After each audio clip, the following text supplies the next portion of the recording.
Hello and welcome to the WhaleFestLive Lounge, everybody. How are we?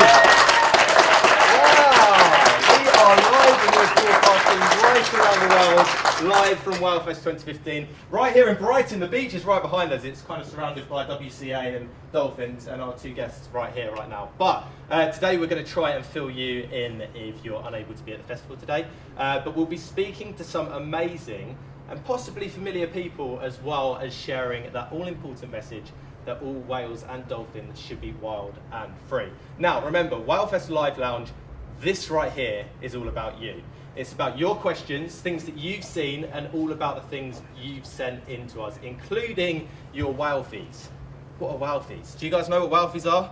You're all nodding. Okay, good. Well, take a look at some of these whale fees. Now, WhaleFest has been asking you to send in your pictures with whales, and they've been coming in their absolute hundreds. So make sure you keep your eyes open for your whale fee. It could be on this show right now. Or if you haven't done it yet, make sure you do. Tweet it to @WhaleFest with the hashtag WhaleFestLive, and we'll be showing them throughout the show. So before we start, let's take a tour of the studio. Now it's a bit bare at the moment, it's early, okay? Look what we've got. We've got the finest camera crew right here, these two, right here. Yeah. We've got part of our audience over here. I don't know if you can reach over here. We've got the Twitter desk right over there. We're using our space well. It's a BBC budget right now. We've got the finest human beings on our sofa today. They'll be sitting right here. Not you guys. Don't get excited. They're involved in there. They're pretty damn special as well. But first, what can you expect from us from now until 4 p.m? Check this out. Well, we have the likes of Steve Greenwood, Hal Whitehead, John Hargrove, and Mark Brownlow, as well as highlights from yesterday's interviews with the likes of Monty and the wonderful, wonderful Ric O'Barry, and lots more. It's going to be incredible. Now, we would love for you to be involved too. So be sure to send in your questions for the guest, either to info@planetwhale.com, the WhaleFest Facebook page, or via Twitter @WhaleFest. Also, we're going to be running a little quiz for you. Okay, it's not boring. It's okay. It'll be running throughout the show. We'll be asking you to tweet in the answer to what the citation is on the screen. Now, it won't be easy. A citation, first things first. If you don't know, I was a bit confused. Is a dolphin, a whale, or a porpoise?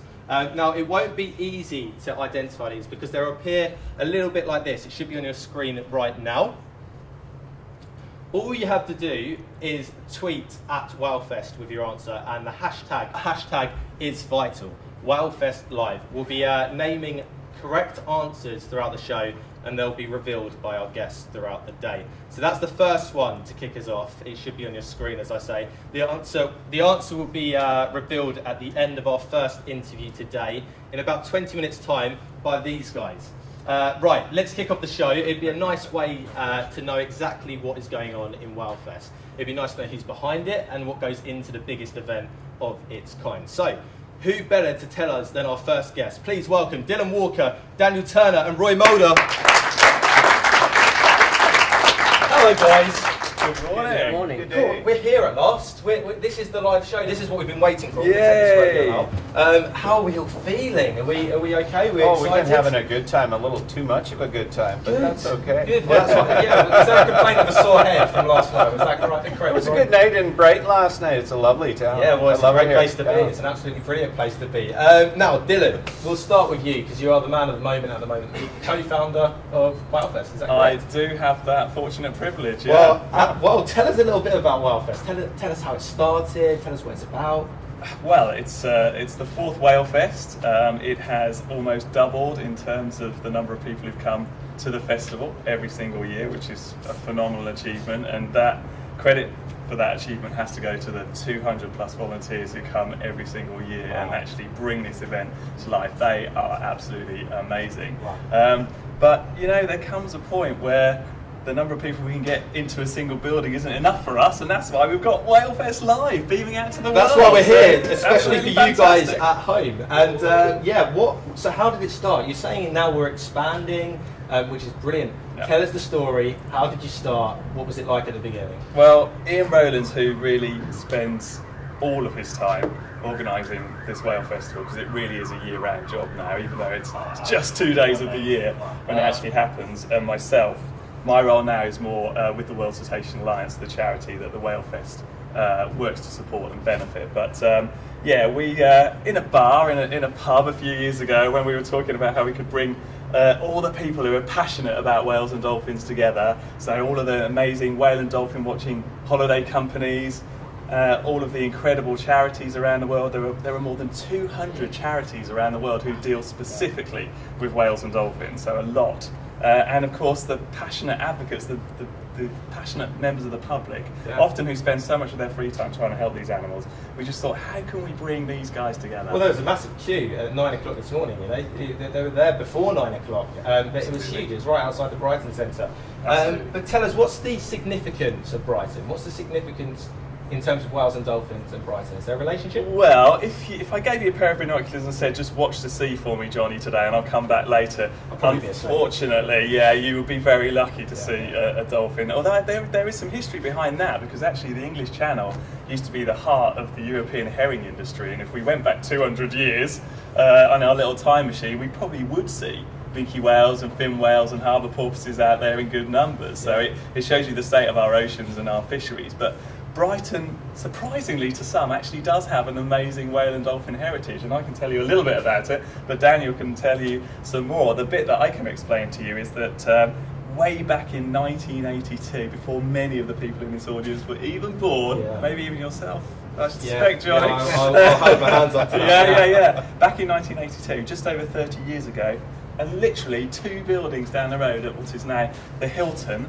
the world's government met as part of the International Whaling Commission, and they actually banned whaling around the world right here in Give Brighton. that a round of applause, guys. And I have to say that I think it was the last Whale Festival when we were in the Hilton. We were in the very building. It was the 30-year anniversary, and we managed to find people who were in Brighton and campaigned, just like we have so many people in this building right now who campaign on the issues. And they had, just like we have today, they had inflatable whales out on the seafront, and to hear them telling their stories about 30 years ago, sleeping out on the seafront, being there when Japanese whalers were showing up, and rope supporters. Yeah, absolutely amazing. And it really felt like a homecoming, really, for WhaleFest, but also this new alliance, the World Cetacean Alliance, to be kicked off in a place where all that actually happened. Okay, right, we'll move on. But I do have to pass you to Daniel, because he can tell you very briefly the other half of that story. I think for me the most poignant relevance to Brighton and WhaleFest is the fact that it was the last dolphin area in the UK was actually in Brighton. Yeah. So where you have the aquarium down the seafront was an indoor facility with 2 bottlenose dolphins called Misty and Silver, and they were 2 of the last 3 dolphins that were actually sent back to the wild, thanks to Born Free Foundation, who I work for, but a number of other organisations involved as well. And was it a successful release? Yes, it was. Brilliant. 1990s, and that was the last dolphin area to close in the UK. So we have no dolphin area in the UK. Wow. So give that another round of applause. There's going to be a lot of clapping. We're going to have more hands here today. Now, we'll come back to you in a second, Daniel, but Roy, you are the chair of the World Cetacean Alliance Interim Global Council. That is a long title. Yeah. Good job you don't have to write that on your socks. I don't know who writes titles on their socks. People write names, maybe? I don't do that either. So, first things first, a simple question. What is a cetacean? A cetacean? A cetacean is a dolphin, a whale, or a porpoise. Okay. And they come in many different forms and shapes. We've got bottlenose dolphins, specific white-sided dolphins. We've got orcas, which a lot of people don't realize are dolphins. Wow. And then we've got all sorts of different species of whales. From the biggest animal in the world is a whale. There's the blue whales. So they're pretty important in our world, you know, for numerous reasons. But what is the first objective, the main objective for the WCA? I think the main objective of the WCA is to see that captivity stops. And that could look many different ways. We're having the dialogue of what captivity could look like after captivity, and that's a dialogue that needs to be had. We can all say we need to free them all, but we're actually having a dialogue of what that could actually look like. Does that look like a net pen? Does that look like a release right back into the wild again? I mean, that's the ideal circumstance. We've seen lots of examples where we could let them go and they will thrive. Springer, for example, was re-released into the wild and just had a calf recently. So we can actually say they can be released into the wild and live like they did before they left. Fantastic. Yeah, it's great. And what's the relationship between the WCA, WhaleFest, Born Free? How do you guys work together? How do you? Well, that's the beauty of WCA. WCA is an organization of organizations and individuals, which makes us very unique. We formed the conservation groups, we've got the whale watching groups, then we have the scientists. Now we're all dialoguing together. We can have a much greater conversation about things than we could ever do in our own little silos, in our own little worlds. Often we have many smaller organizations that can only accomplish so much, but as a cohesive force, we can do so much more. And the beauty of it is, we're from all over the world. So when we get together like this, and we've been doing this for a couple of years now, we formed some very good alliances and some very good friendships, and we can compare notes so that we are working on things. We have the best knowledge available because we know more amongst our collective selves than most people do. Incredible, incredible. Yeah. And it's like the UN of the dolphin and whale. Exactly. Yeah. Excellent. Yeah. I like it. It's a great place to be. Now, Daniel, we're going to move to you. I've got down Senior Operations Manager, but we spoke before. It's a little bit more than that, isn't it? Well, I mean, it's a title. I mean, what you actually do on a daily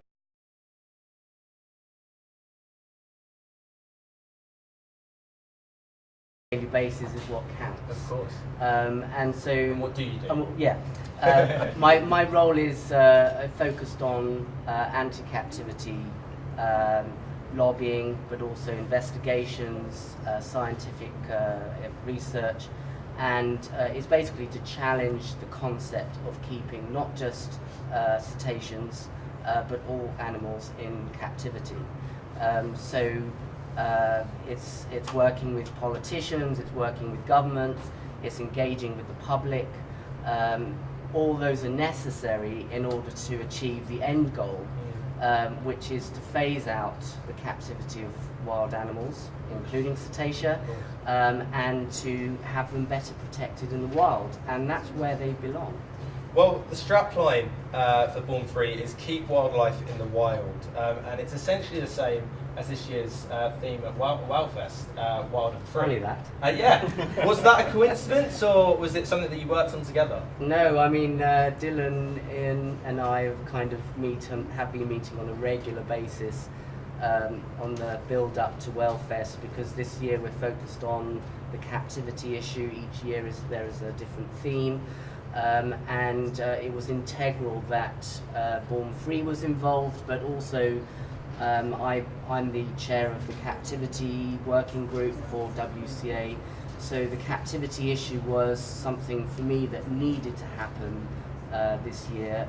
We've got a lot of work to do. There's a lot of new facilities being built around the world, and through WCA we're able to work together, build capacities, and actually identify campaigns that we can realistically achieve, because that's what it's all about. And tell us, I mean, what is the importance of these creatures being in the wild? Why is it so necessary? Why can't they live in captivity? Well, all animals have needs. From the basics of food and water, suitable environment, expressing natural behaviour. But then some species are more complex than others and require more of a complex environment.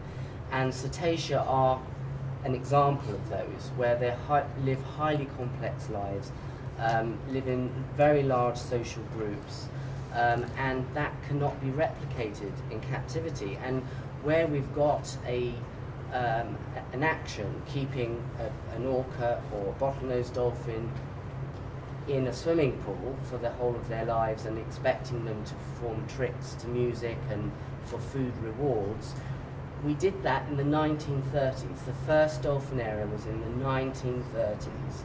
We're now 2015. Science has exploded since then. We know so much more about these animals, yet we're still expecting them to jump through hoops to music. I mean, this is something that comes up a lot there's obviously captivity, and then there's sanctuaries. Tell us a little difference. I mean, Dylan, we'll talk about this with you. Captivity, sanctuaries. Are sanctuaries a lot better than captivity, and why? Well, I mean, Daniel's more of an expert on this subject than me, but at the moment we actually don't have a lot of experience with sanctuaries. But it's as Roy mentioned, it's an area that we are definitely working on. There are some examples. There's a very famous example from the orca Keiko that was the star of the Free Willy films, who through a huge fundraising effort, which was actually initiated by children as a result of the film. Incredible. When you think how old that film is now, actually, it generated a huge amount of interest in freeing captive killer whales at that moment in time. Yeah. Somehow we didn't make as much of it as the Blackfish movie is making now, so maybe that tells us something about our changing times. But you know, ultimately that particular orca spent some time in a wild sea pen. It was a protected area because he'd been in captivity for such a long time.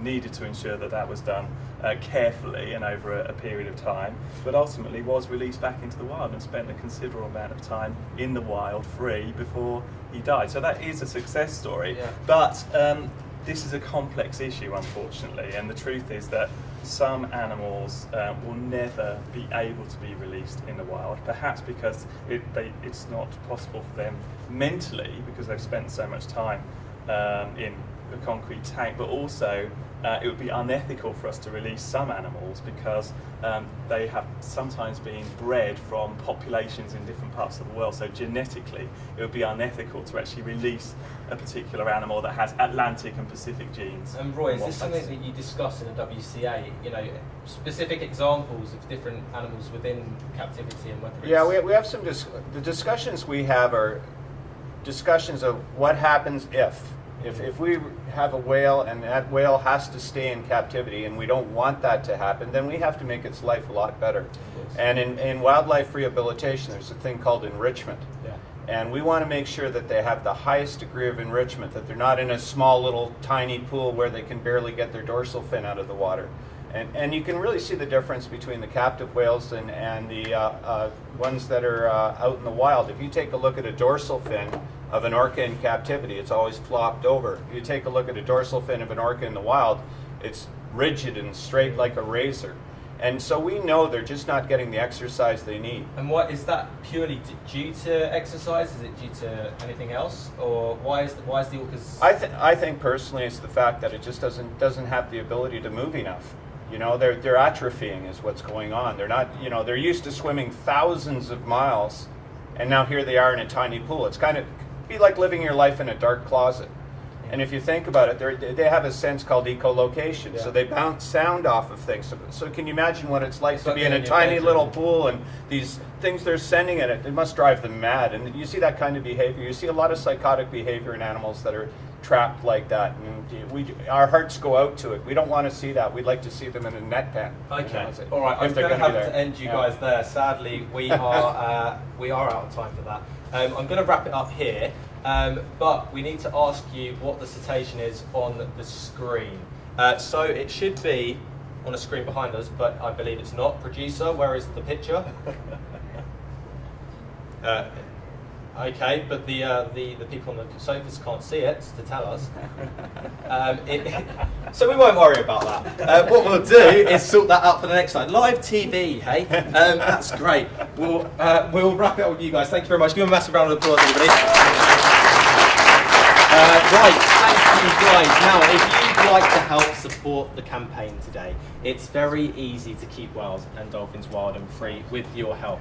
We'd like to give you something in return. We're on eBay, the picture should be on the screen right now, and offering you the chance to bid for opportunities such as once-in-a-lifetime holidays. You can also bid for some beautifully designed celebrity whale towels as well. We've had artists all over the country designing those, each with a story to tell. You can also donate £3 by texting on your phone WhaleFestLive. If you don't know what a phone is, that's one right there. Text WhaleFestLive to 70007. Text costs £3 plus your standard message rate. That's WhaleFestLive to 70007. It's a standard rate, and 100% of the donation amount will be received by Born Free on behalf of WhaleFest 2015. Please ensure you have the bill payer's permission. Standard kind of procedure. If you aren't based in the UK, you can donate too. Just head over to the World Cetacean Alliance website, which should be on your screens now. Okay, so yesterday we were told that we would have a surprise guest on the show. We had no idea who it would be, but it turned out, I don't think these guys had any idea. Dylan, you didn't have any idea who it would be. No idea. It was kind of quite a bit, of a hectic time. But it turned out that this man was a rather brilliant Irish investigative journalist, and possibly a familiar face for you if you're in the UK. For those of you elsewhere in the world, Donal MacIntyre has a passion for cetaceans and is a patron for Born Free. Take a look at this.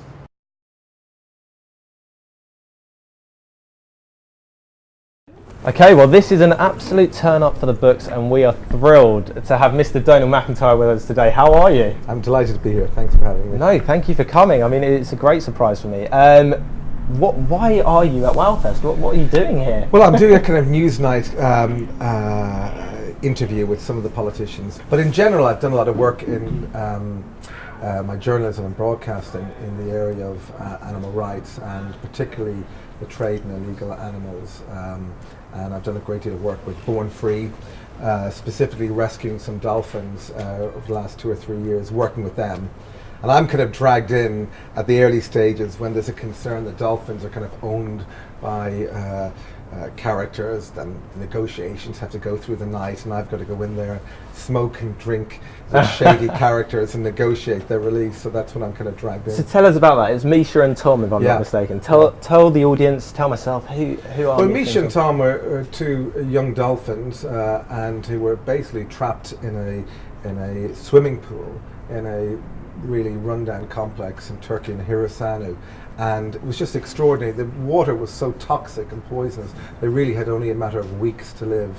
And over in that complex, a group of women, predominantly women, called Dolphins Angels, so-called, they dubbed themselves that, fought really hard. And the problem is there's always complicated relationships, business relationships about the ownership of the dolphins. And then, of course, you've got all sorts of political interests there.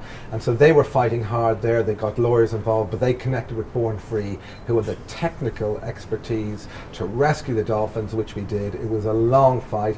We rescued them, we took them from the pool, and then we released them into the wild, a protective sea enclosure, marine enclosure, and then released them, and then that became part of a real authentic study. So before we talk about the release, let's talk about how you said how the angels, were they called? Yeah, Dolphin Angels. Dolphin Angels. How did you specifically become involved with Born? Were you already involved with Born Free at this point? Yes, I'm an ambassador and patron with Born Free, and they have. So they called me in. I've done a lot of work with them and hosting conferences and trying to highlight stories for them. But in this respect, they were having problems negotiating with some of the people who may or may not have owned these dolphins. So I was brought in, and there was a lot of drinking, a lot of smoking, and trying to kind of negotiate these very, very difficult tolerances, because these guys were saying, we want this amount of money, because some of them had a share in the animals, and some of them were working and were owed money by others who had a share, and they were saying, unless we get this amount of money tomorrow, we're going to shoot them. So it was a really and what goes through your mind when you're faced with this dilemma? If I don't do something, then those dolphins could be shot. What? Well, it's really difficult because you're working across cultural divides, and some of them are Russian, some of them were Turkish. All of them were desperate to some degree. None of them really had the animals at all, except as a commercial entity at the forefront of their minds. So you're just trying to, in many ways, it was a holding pattern, and it was about engaging with them. So I don't smoke, and I will enjoy a drink as much as anybody, but whatever they drank, I drank. Whatever they smoked, I smoked. So it was like traditionally when I used to do undercover work for the BBC, smoking, and I've done several anti-smoking public commercials, can I just say, but I did went undercover, and people would write in and say, that bloke smokes like a 16-year-old girl. You've got to do what you've got to do. But you had to do, and you mirror their behaviour, and by mirroring your behaviour, they kind of open up with you, and you share a cigarette, you share a drink, and then you kind of make it very human. And then you say, well, no, like Born Free did, they kind of helped, because you can't go in and just take the animals. because that is not possible. You'd be arrested or the animals would be killed. So it takes so when we see the animals released and rescued, you have to understand the huge work and kind of nearly ambassadorial and kind of efforts that go into managing this, as well as the legal issues. And how long did that take, that process from the negotiations? Well, yeah, it probably took 6 months. Wow. Meanwhile, we were going in there, and I was going in covertly filming to one degree. Then we sent in a vet to test the animals, to test the water, because we were saying, well, we need to test the animals, test the water to ensure they'll be protected. And then the heritage of some of the animal trainers there are usually from Russian military. So they again have a very mechanistic view of the animals. Rather than being emotionally connected to them. Zero emotional connection. It's terrible. So what was that kind of, what was their condition like? Did you go there in person? Yeah, no, I was there. What was their health like? They were in really ragged order, but born free. Again, this is really expensive, and it's frontline medicine. And so they were in very, very poor shape, so they had to be rescued. And of course, the other thing is, politically, for Born Free, they're investing a huge amount of their resources in there. And in any organisation, it's like, should we be committing these resources for these two animals? But they became a trophy for the cause, to say we can rescue these animals and we can actually fight the good fight. And these two animals became the kind of arrowhead for the cause within Turkey. So they did rescue them, they did protect them, and they did release them. But it genuinely was a Free Willy moment to have all Born Free there, and the people who had shared in the journey, the rescue, to see them finally released.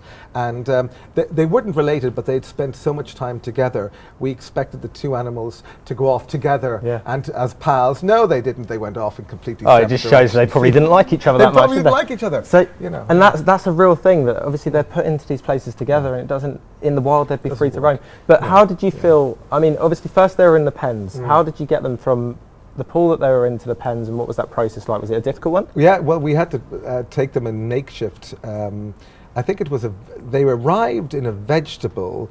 They were dumped in the pool in a very old, literally vegetable van. And then we had to basically get them in a refrigerator van and get them and have them watered with ice and water continually over 2.5, 3 hour journey in very difficult terrain, and basically stretch them into the water. But they made the journey. I mean, it was well planned, but anything could have gone wrong. And we arrived, and of course, at any stage, the decision could have been made, no, you're not taking them away. A local politician could have interfered. But no, we came down about 6 or 7 o'clock in the morning, we whisked them away, and we placed them in the Marine Reserve. And but the delicacy of those negotiations, not with me, but particularly with those of Born Free, were very acute, and those tolerances were really, really sharp. But they were released. And I think the other thing for these, not only the animals and their release represent a great victory for the cause, but also because they were monitored medically throughout, and they had tags, and we could monitor their progress and success for some time afterwards. Well, we'll talk about the precedent that was set from this in a second, but when it came to the release, what did that mean to you? Personally, how did you feel? Yeah. Well, I went over there, and I was filming.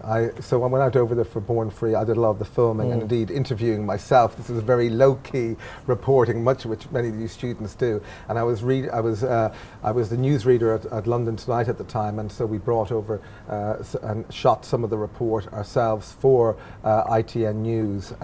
So it was a great culmination in this. I was happy just to play a very small role and be able to promote the work of everybody, particularly dolphin agents, because these were ordinary housewives or workers or real estate agents who suddenly became so, disgusted at the treatment of these animals. They felt they had to do something. And because they were expats, they're in a kind of vulnerable position. So they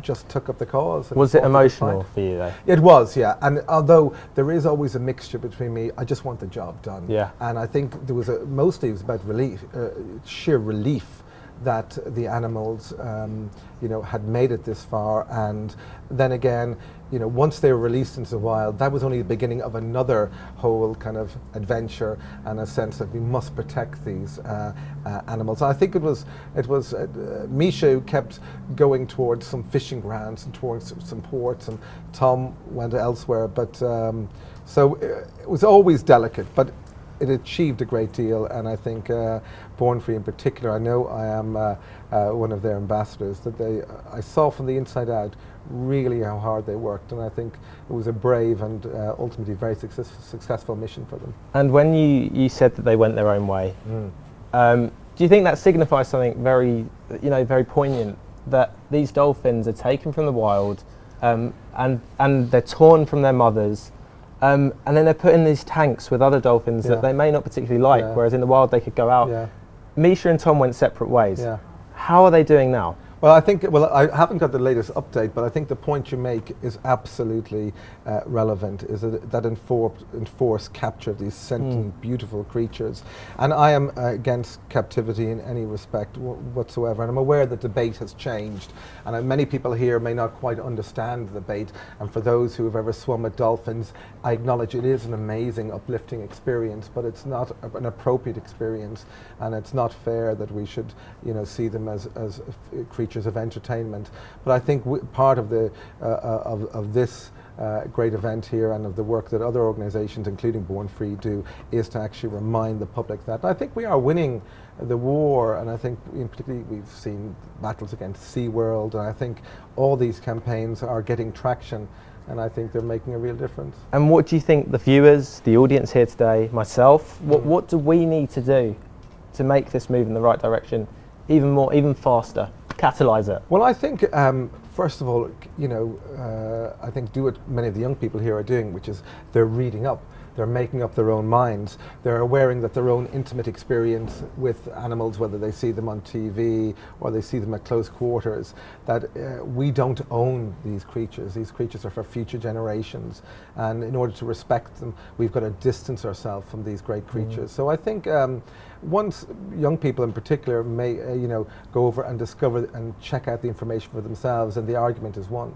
Yeah. Well, if you can look at that camera right there, and say one thing to them about marine parks and things like that, what would you say to them right now? Well, we don't own these animals. We have no right to enforce contact with these animals. Let them be free in the wild, and that is the greatest gift we can give to these great creatures. Donal, thank you. Give him a massive round of applause for that.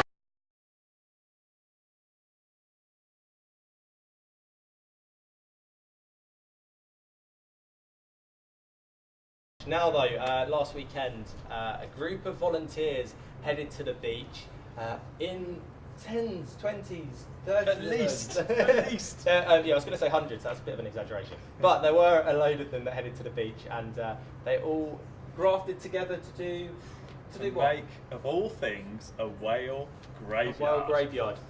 The significance of this is? Well, it's all part of something that Daniel mentioned, which is awareness raising, really. A lot of animals since the 1930s have died in captivity. How many crosses? How many did what do they represent? Well, we did them in a shape, a special. You're about to find out. What? Yeah, you are about to. A special shape of a cetacean. Maybe people who are watching can work out which cetacean that is. But there's a mother and calf. They're going to have a little look, and they can see what's happening. Fantastic. Take a look.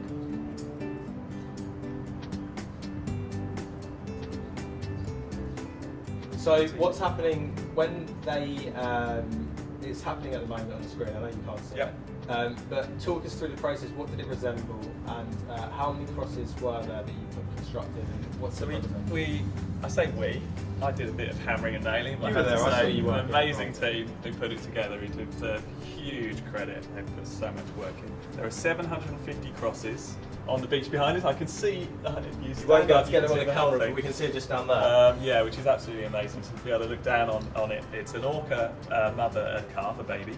There are 750 crosses. They are all made out of recycled materials from old wooden pallets that have been broken down, turned into the crosses and repainted. There's a display board down there and something we're calling the whaling wall, which is basically a graffiti wall that people can write their comments and their thoughts about it.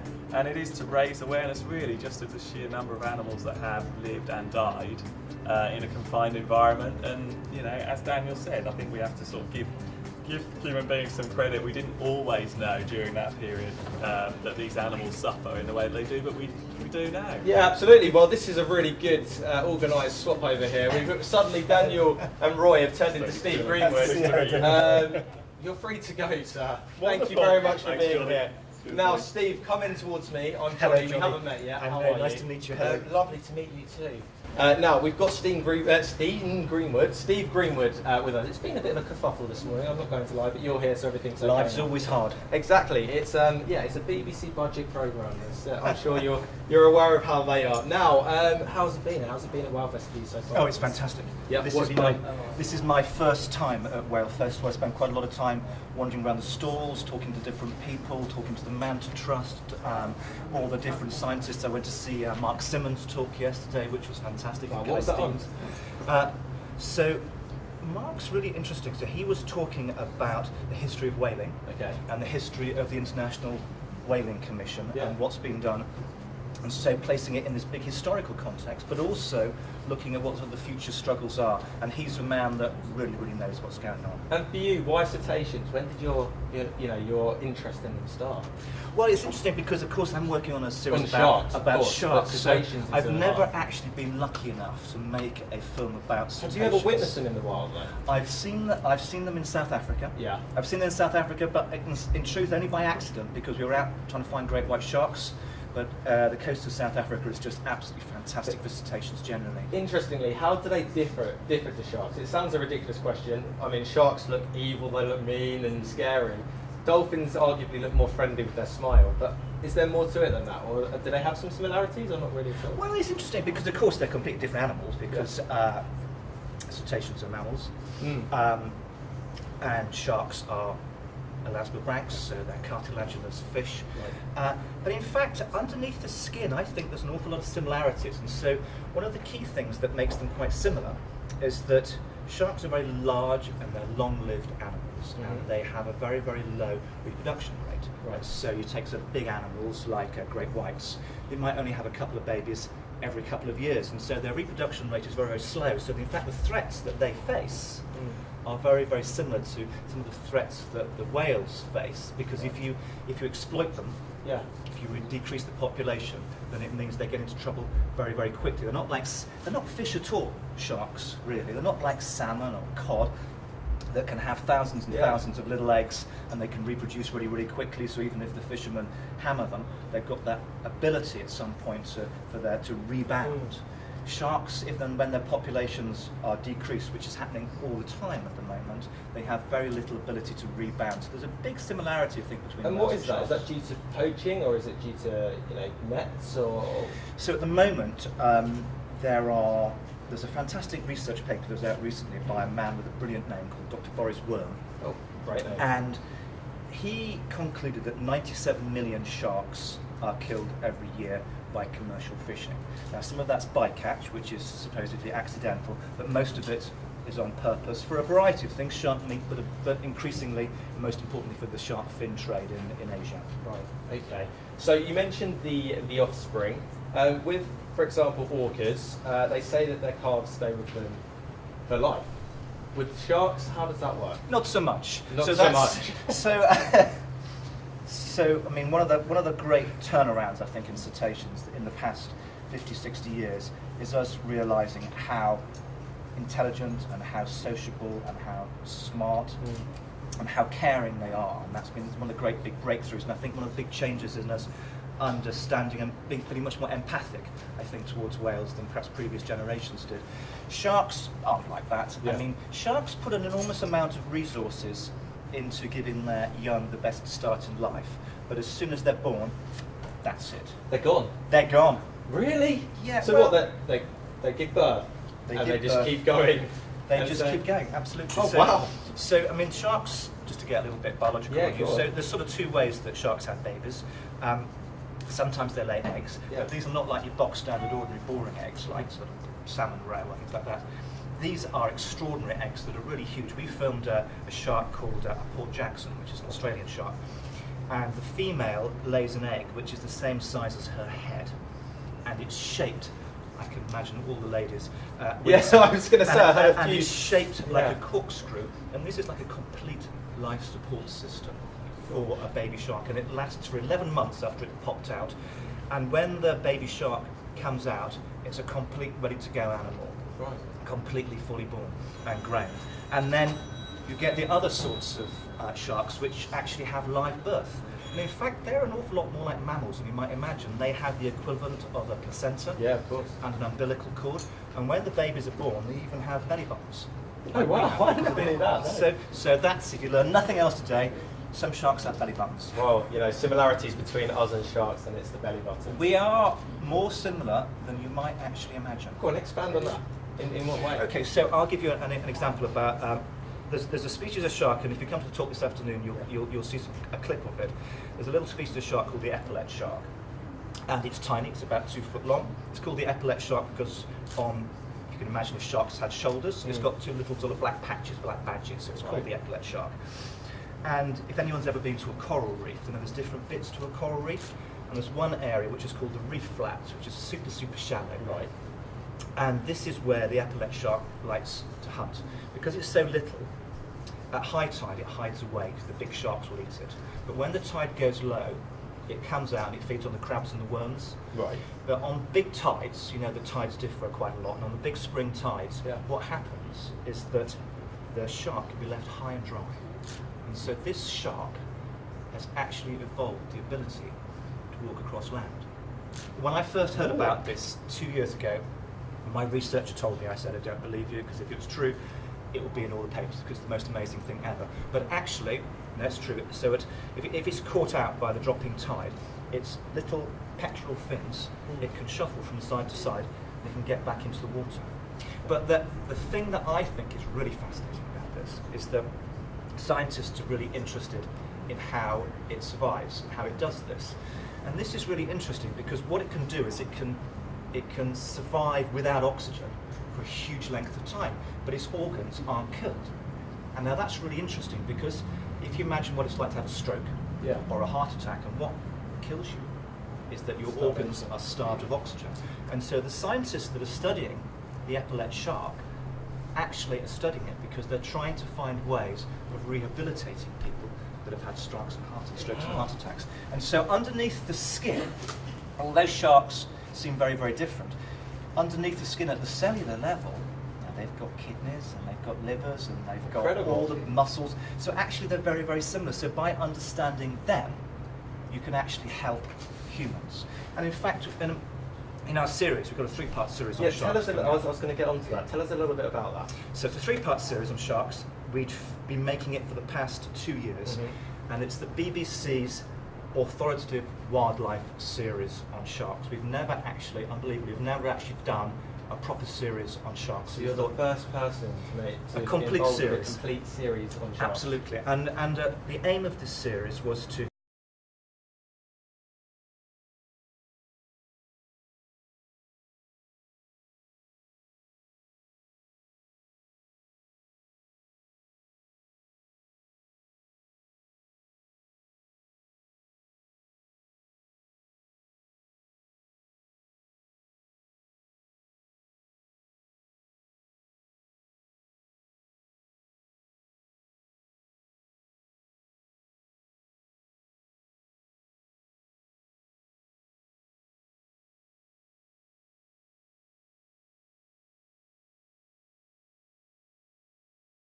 coral reef. You'll see that underneath the coral reef you get these bommies, you get these little caves, and the tasseled wobbegong, it sits on the ground, motionless, waiting for little fish to come past.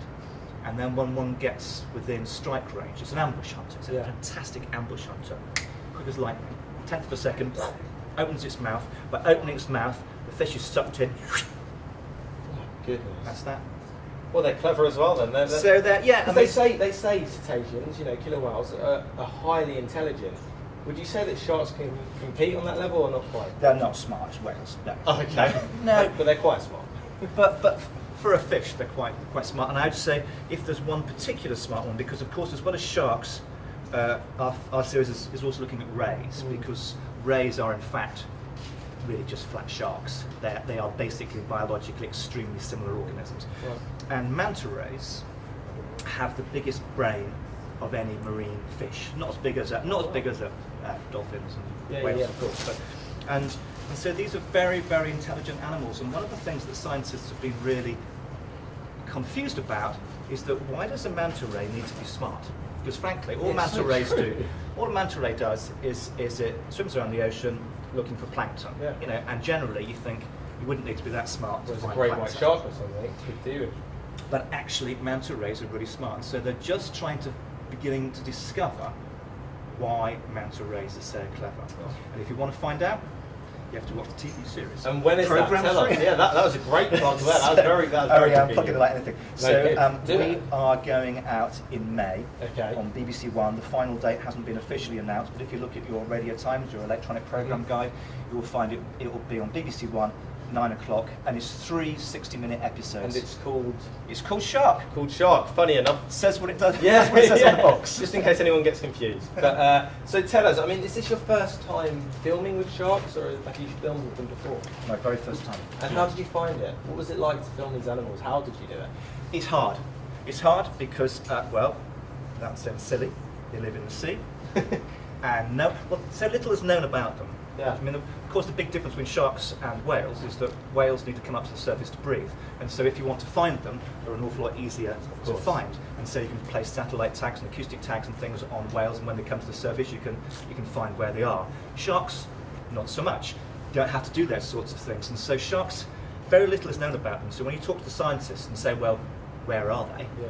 Quite often they go, well, I don't know, yeah. I don't know where they are. Well, they might be over here, or they might be over there. Yeah. So filming sharks is tough, because sometimes you turn up and the sharks don't. So the stereotype is that you see this massive fin in the water, and arguably you get that stereotype from the film Jaws. How do you think that's affected the name of sharks? Well, it's interesting. So Jaws came out 40 years ago this year. It was the 40th anniversary of Jaws, and I'm not knocking Steven Spielberg because it's, I love my movies and it's a great film, but it didn't do the cause of sharks a whole lot of good. But I think people have always been frightened of the idea of undersea monsters, whatever it is, and I think the sharks and the great whites in some ways is just the latest iteration of something which is a deeper and more primal fear. But I think after 40 years, it's really time that we started rebranding sharks, because they are not. I get really sick of all these shark documentaries that you see on certain stations, which describe them as the ultimate killing machines and the danger from the deep and all this blah blah blah. All blah, the blah. tense music behind them. Yeah, it's really dumb. Yeah. So, great white sharks Yeah. are smart, interesting, fascinating animals which have evolved to do something utterly incredible. So sharks, I think great whites in some ways are a bit like killer whales, in that killer whales, one of the things that killer whales do is that they hunt really smart animals, and they do it by outsmarting them. Right. And great white sharks hunt fur seals. Have you ever seen a fur seal? I mean, they're big animals, they're predators, they've got big teeth, they are dangerous animals, and yet a great white shark, using both the senses that we know, like sight, smell, and sound, but also using senses that we don't have, like they can sense electricity in the water. They have these things on their snouts, just like all sharks, called the ampullae of Lorenzini, and they can sense electricity. Yeah. All human beings give off electromagnetic fields, and sharks can sense that in the water. Also, sharks have got down their side a thing called a lateral line, and that can sense movement of animals in the water by the pressure waves. And so if you go to South Africa, where the water is really, really murky, which is one of the problems of filming down there, sharks have this ability to sense their prey. And these animals, they weigh up to 2 tons. They weigh the same as a rhino, and yet they are strong enough and smart enough. They can jump out of the water, clear of the water at 20 miles per hour. Yeah. It's quite catching a fur seal in its mouth. I think that is one of the great predator-prey interactions. And that must be in amazing. the world. Have you seen that? Yes, yes. And did you film it for your series? Oh yeah. You got it on camera. Oh yeah. That's the master shot. That's what we needed. Yeah. So that's something for us to really look forward Yeah. to. So the end of program 1. Yeah, we've. I think predators are to be celebrated. Yeah. I mean, killer whales are fantastic predators, but they're to be celebrated for what they do, because they do it really, really well, and they're an important and an intrinsic part of the marine ecosystem. If you take those top predators out of an ecosystem, ecosystems change. We know that from looking at things terrestrially. We know it's happening in the water as well. So celebrate the fact that great whites are amazing animals, and don't call them ultimate killing machines. Don't call them ultimate killing machines. That's the rule. Mr. Greenwood has spoken. So tell us then, when you saw that happen, we'll go back to this moment of the shark jumping out of the water. What were you feeling? What was it like? I was thinking, please God, may the cameraman be turning over and focused on the right spot. Yeah. Because it's really, I mean, it's massively hard to film. It's massively hard to film because, of course, you don't know where the shark's going to jump out of the water. It's like looking out there and saying, where should I focus the camera? It's a gamble, isn't it? It's really, really, really hard. Yeah. So we spend quite a lot of time missing it, and in fact, although it's always shown in slow motion, the truth is it happens in a second. Yeah. And so when it actually does happen, I mean, we first caught it after 7 days of going out filming every morning. When it first happened, my first thought was, did that actually happen, or do I just wish it to happen so much that I dreamt that it actually happened? Until there's a moment of silence and we all went, did we get it? Yeah, I think we got it. It's happened. Yeah, we got it. That's incredible. So, Steve, when you're in the water with these creatures, can you call them They are indeed creatures. Just to clarify, do you have this sense of fear, or do you know them enough now to think, oh, okay, we don't need to be too scared? Well, so there are 510 species of shark.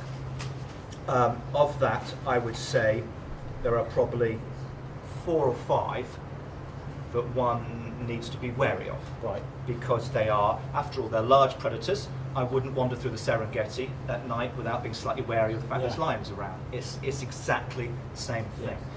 Sharks don't target humans, but we can get taken by mistake. Some sharks, like tiger sharks, have got a massively wide prey base, and they might take a nibble to see what we taste like. And so the key thing is that you understand their ecology, you understand their behaviour, you don't act like a macho guy, you're respectful of their space, you understand the body language of sharks, because sharks can actually communicate what they're feeling by their position in the water, by their position of their fins, and you respect that, and then you keep the distance. You just don't do anything dumb.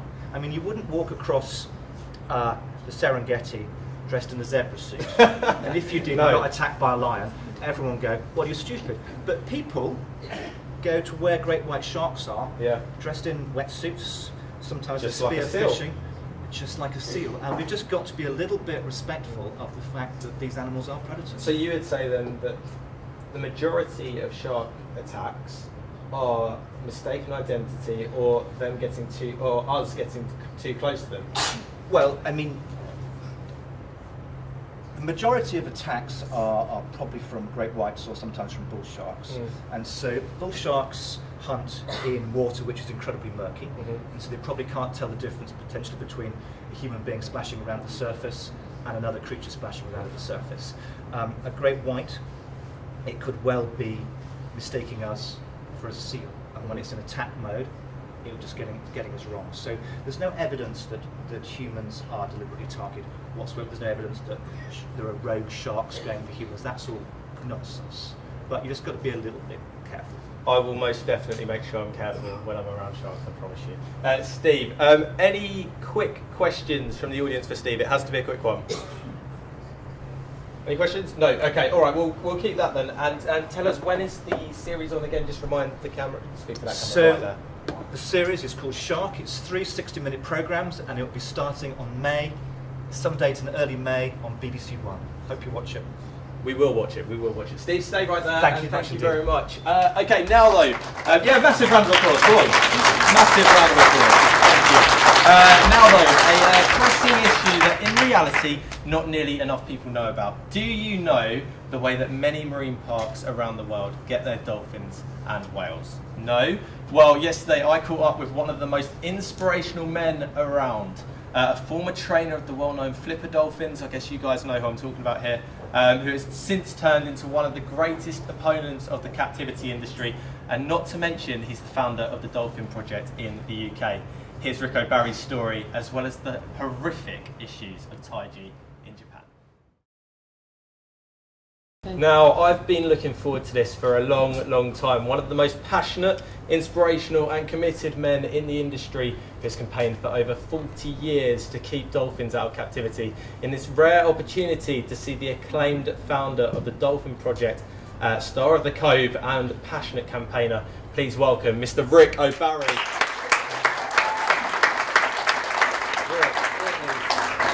It's an absolute honour to have you here. I mean, when did you get him from the States? Yesterday. Yesterday? Yep. And he's here now, everybody. That deserves another round of applause, doesn't it? That's incredible. So, how's things going? The Dolphin Project. Tell us a little bit about that. Well, actually, we're going through a branding crisis right now. I've been doing this for 45 years. Next month, Earth Day, next month will be 45 years. But we've gone independent, and there are several other dolphin projects out there. So if you want to support what we're doing, it's dolphinproject.net, not .org. Dolphinproject.net, not .org. Remember that. So we'll try and get that on the screen for you as well. I appreciate that. But yeah, you say you've been doing it for 45 years. Yeah. That's incredible. 45 years next Earth Day, correct. And A I'll long be journey. in Beijing, China, on that day. Because most of the dolphins that are exported from the Cove go to China. Right. And we want to do something about that. Well, we'll talk about the Cove in a second. But going back before the 45 years, you spent 10 years as a dolphin trainer. Is that correct? That's correct, yeah. Tell us a little bit about that. Well, I used to capture dolphins and train them. And now I do the exact opposite. Untrain them and put them back where they belong. I get to do that sometimes, and we've done that in Guatemala, Nicaragua, Colombia, Brazil, Haiti. Actually, we have a project right now in Korea to return the last 2 captive dolphins at the Seoul Zoo to Jeju Island, where they were captured. We returned 3 of them last year. So yeah, that's what we do. And I mean, it's an incredible thing that you do. But when you were a trainer, what was the point for you that that you enjoyed it? You enjoyed doing the training, I take it. What was the point that you suddenly thought, oh no, this isn't the path that I want to go down. This isn't right. Yeah, well, it came about during the filming of the Flipper TV series. And for those that don't know Flipper, just explain. Oh, that's right. That's right. That was so long ago. A lot of people don't know what I'm talking about when I say Flipper. People don't know who the Beatles are, believe it or not. So Flipper was a TV series, kind of like Lassie, and I captured those dolphins, 5 of them, who collectively were named Flipper. They were all females.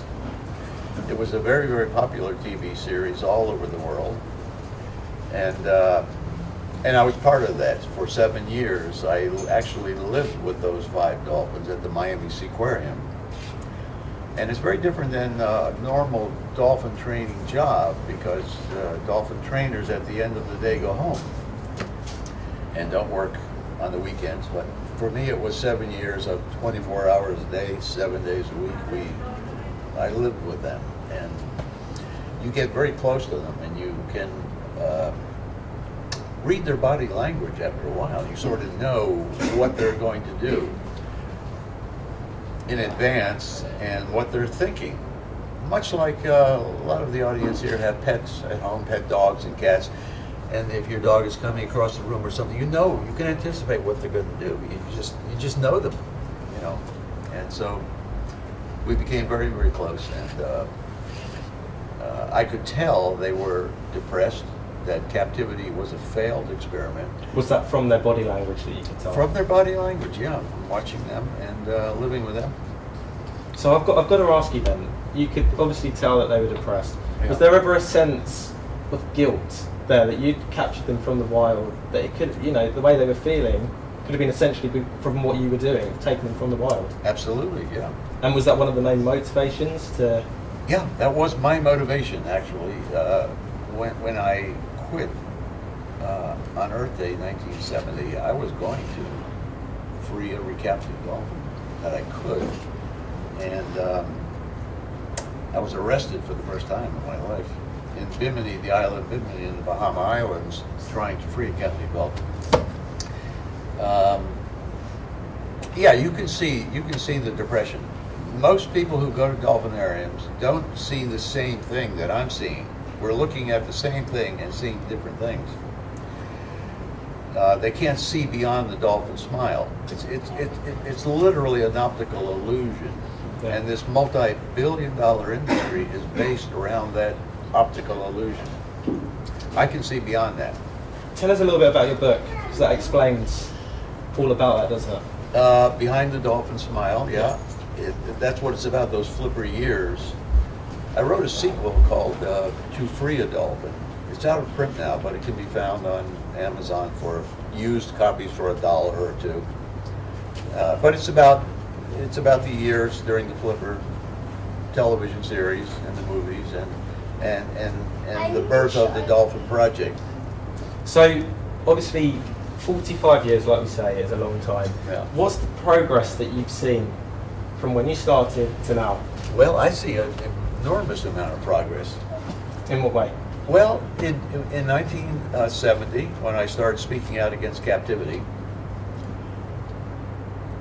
there was no such thing as Greenpeace, Sea Shepherd, PETA, Born Free. None of that existed. I was like this fool. On your own? Yeah. And so when I'm doing an interview, I have to define the problem to the journalist who doesn't get it. I can tell by their body language they just don't get it. They think I'm making this up. Today, it has become a mainstream issue.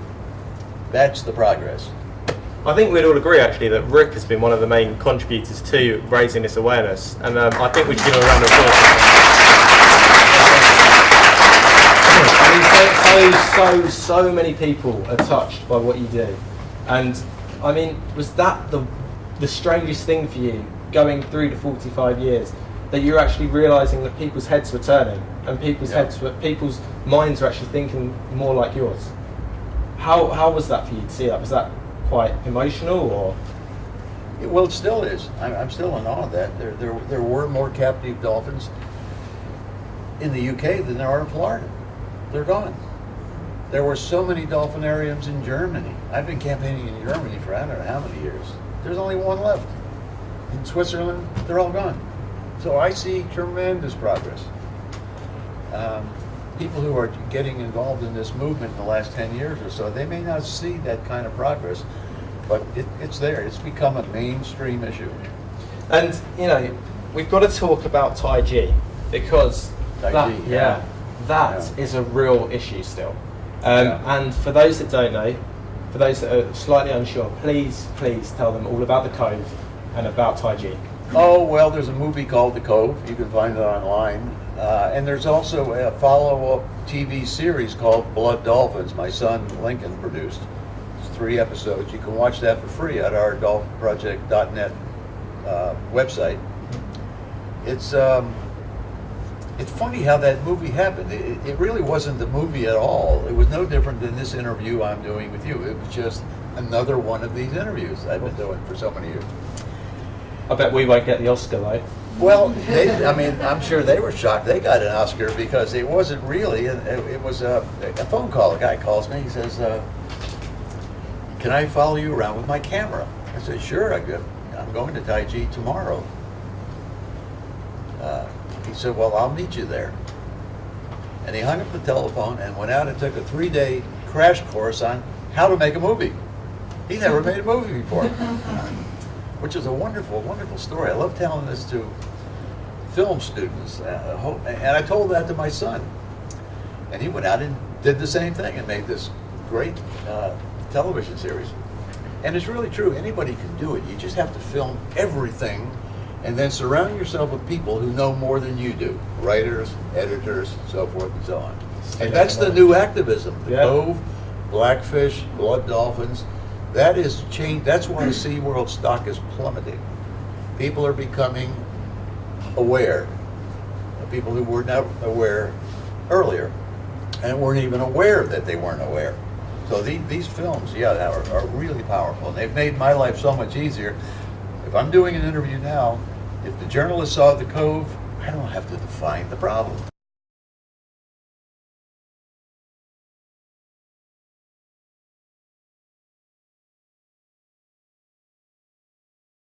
So it was amazing to catch up with such an inspirational and influential man, and you can catch part 2 of that interview later on in the show. Now though, from one inspiration to another, I've been very, very excited to meet this man. He's a former killer whale trainer who started his career at SeaWorld San Antonio in 1993. 22 years later though, he's one of the most well-recognised opponents of the marine park that is responsible for introducing him to his life's true passion. From the life-changing documentary Blackfish, please welcome Mr. John Hargrove, everybody.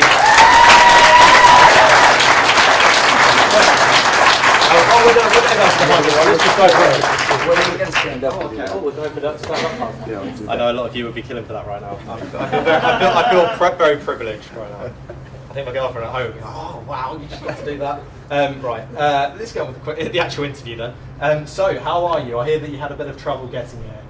I did, but that's normal for me. I miss flights a lot. It's a problem. Right. So I missed a flight out of New York, but I made it. Oh, the fact you say I miss flights a lot. I do that as a regular basis. It's a big problem, and not so easy when Europe is involved. Yeah. So it makes it more difficult. We're quite a big problem over here. Yeah. Well, I'm sure you're a busy man. I made it. And we're glad he's made it, aren't we, guys? Yeah. Go on, give him a round of applause for being here. We want you guys clapping everything that he says. So, let's get on with it. At which point did you know that you wanted to work with killer whales? What was the point? I was 6 years old, so it was 1980, so that dates me. Everybody knows I'm 41 now. But you look about 5 years older than me, and I'm 20, so you're doing well. He's lying. He was paid to say that. It's not true. It's not true. 6 years old, 1980, SeaWorld of Florida, and I was with my mom and my stepdad. It was my first trip to SeaWorld, and first time just being in that stadium, and it was 5,000 people, and the music, and I was already an animal lover. You know, we had all kinds of stray dogs and cats and everything. You just get, it's such a seductive environment. You just get pulled into it, especially as a child when you're so impressionable. You know? Yeah. I mean, well, like you say, you see the smiles on the dolphins, you see the music with the orchids, absolutely, and you think it's magic. Absolutely. But obviously, we know it's not. So let's see. What was the point that you knew, though? You knew at 6 years old that you wanted to work with them. How did it all start? How were you able to work with them? I was quite a bit of a freak as a child, wanting to do it. So meaning that I was just obsessive about it. Like once I saw it and knew that I wanted to do it, I would like read the Encyclopedia Britannica, and of course they only had like 2 pages on dolphins, bottlenose dolphins in it, nothing on killer whales. And I would just read the pages over and over again, desperate to try to get information. Once I get a little older, I started writing to SeaWorld of Florida. What do I need to do to become a trainer? Dan Blasco, who was the director at the time, he did write me back. And the letter was one of those, this is great, you want to do it, but there's so few positions. Have your plan B and plan C, because very few people get this opportunity. Right. And I remember being crushed, you know. Were you crushed or were you inspired to continue? Well, both. I was like, I'm going to do it. I'm going to make sure that I'm the strongest swimmer, the best applicant, everything that he said to do on here, I'm going to do it. But at the same time, I was like, what? This is someone telling me that my dream may not happen, and what if it doesn't happen, you know? I wanted someone to write me back and be, oh, of course, you're going to be the perfect candidate when you grow up. Yeah, you're a child now, but when you grow up, we're going to hire you on the spot. You know, you want to hear that, but that's not reality. So when it came to the time that you got your first gig, you were able to, you know, swim with orchids. I take it that they didn't just plop you in the pool with the Right. orca. There must be some sort of kind of training Yeah, a long time. purpose. What do you do? Do you start with dolphins or how Yeah, does it so work? I started I think when I swim tested, I was still 19, and then by the time the paperwork went through, I just turned 20, so I was very young. I was an apprentice at Shamu Stadium, but when you're an apprentice, you don't do anything with the animals. So your job is you scrub buckets, you clean, you talk to the lions in the show. No interaction with the whales whatsoever, and it's like that for the first 2 years. And usually what happens is, and you can start at sea lion or dolphin, you don't have any control over it. So it's wherever management feels like your skill set best suits the company.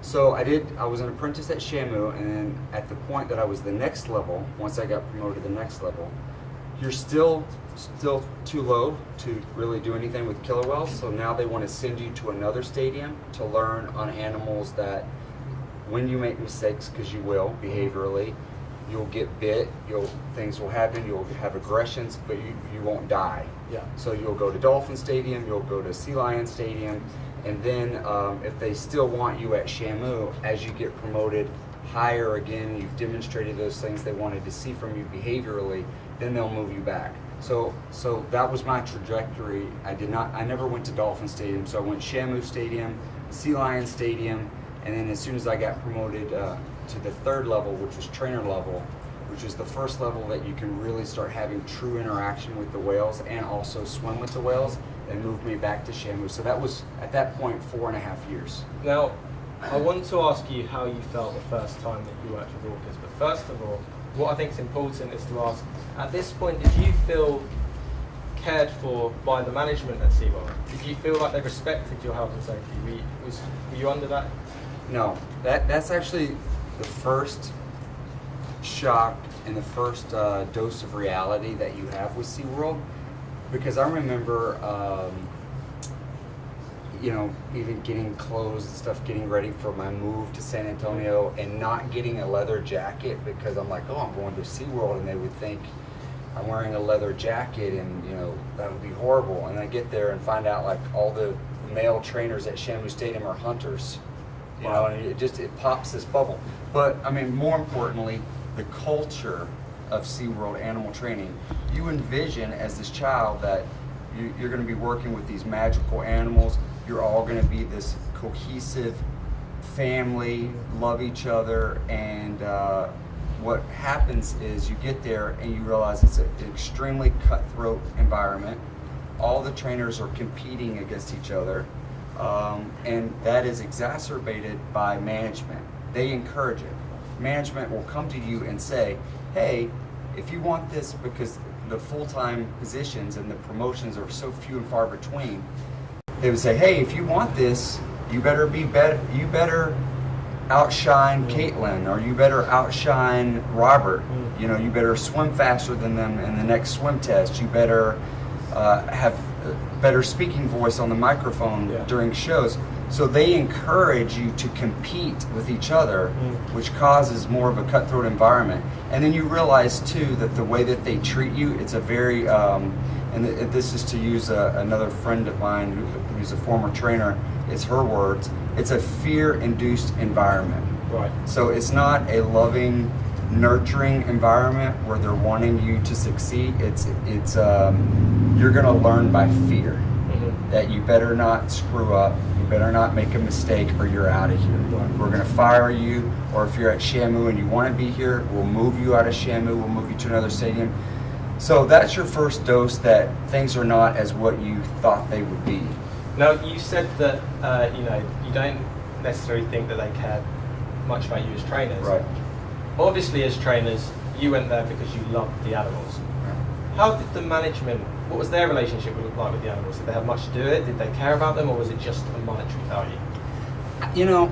I will say honestly, management in animal training, there's always an exception to the rule, but for the most part, all of them truly love the animals. They really do.